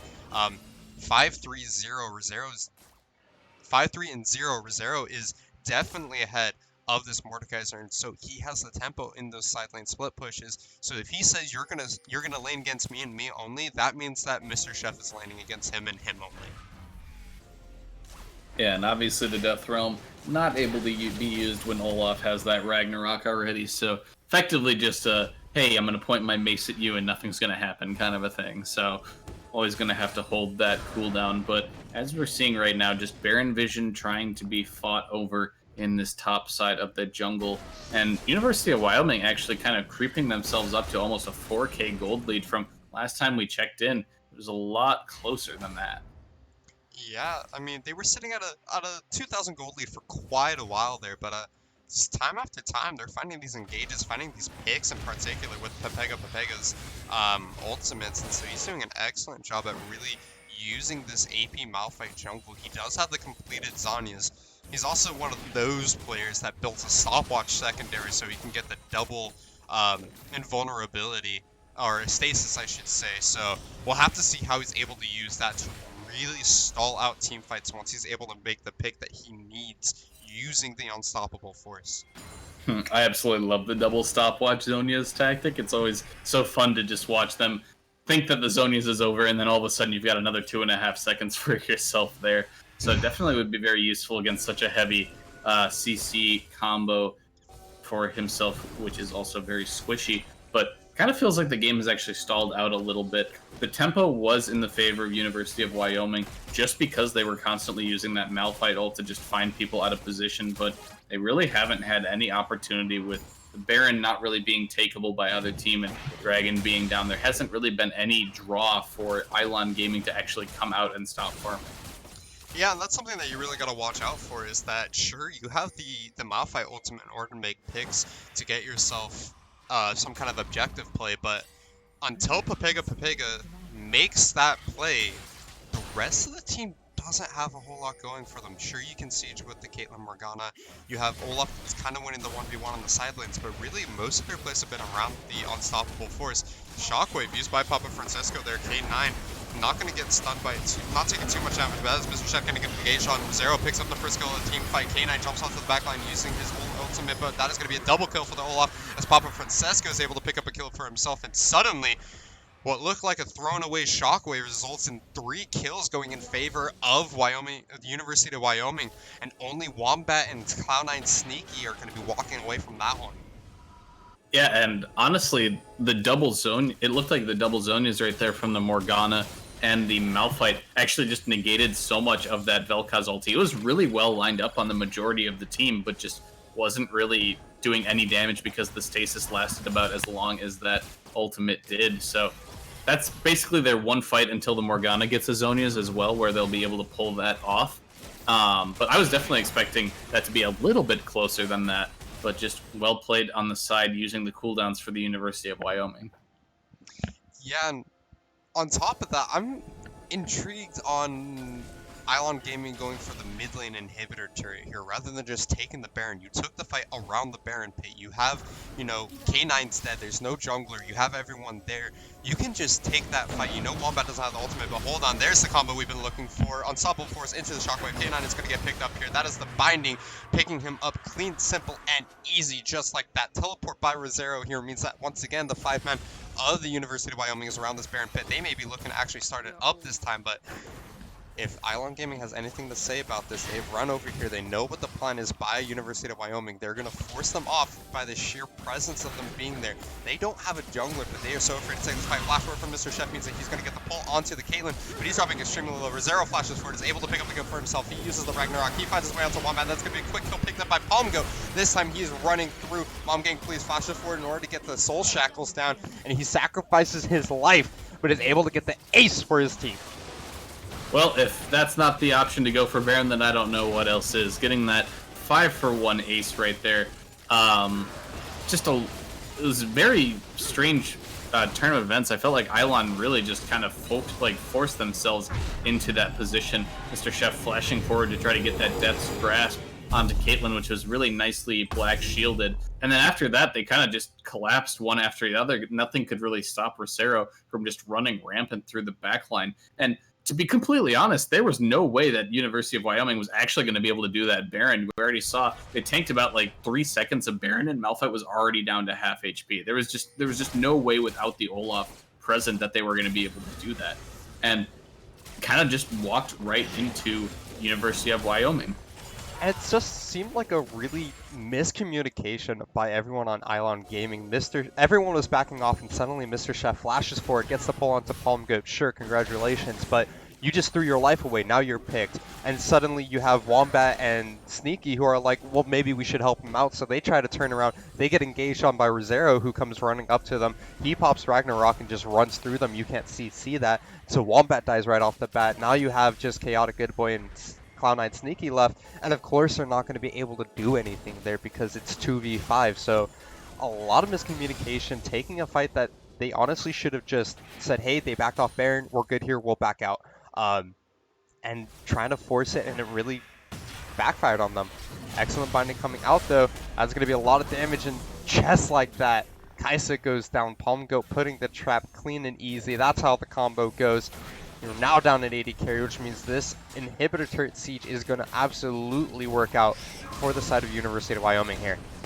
Oh, double force into the shockwave though. 3-man combo. All everyone's getting pulled out into this ultimate. Papa Francisco is able to finally pick up Wombat there, and that is Mom Gang Please taking up the turret. Goes down to Mr. Chef. Turret finally goes down. K9 goes in, is able to pick up a kill of his own, but Palm Goat cleans it up with a triple kill and gets the ace off of that one. They're going to drop the inhibitor in the mid lane. That is going to be the inhibitor on the bot side, most likely going down. They have the Baron buff. This is going to be the game. Yep, unless C9 5 Nikki can somehow pull off probably what is the improbable way of going. Got himself picked off to begin that fight, and after that just very quickly collapsed into this game ending. Didn't expect it to end so quickly after that, but once they got those couple of picks in that team fight, it was very easy for them with that Baron buff to just kind of roll over the rest of Ilon Gaming. Yeah, and for a second there, we were worried for Pepegas and the entirety of University of Wyoming. They kind of had a lull in pressure there, but they were able to bring it back off of a couple of good team fights, a couple of really great picks around the Baron pit, and because of that, they were able to pick up the Baron, get a clean pick onto the Kaisa, and from there just run through the base. So congratulations to University of Wyoming finally being able to pick up that win after such a long delay throughout the night. Again, we apologize for that, guys. There's been some issues with the Riot servers, and so we thank everyone who's still in chat, everyone who's still here watching. But with that, we conclude the night, week 2, day 2. We have our winners. Thank you everyone for tuning in. Do you have any final remarks for the crowd, Obongo? Yep. Thank you guys so much for watching. We know that it was a super delayed stream, all of these different ping issues, and hopefully next week we will be able to not have the same issues. If you guys want to follow us at Obingus and at LOL down in the title of the stream. Thank you guys so much for watching. We will see you guys next Monday night. Have a good one.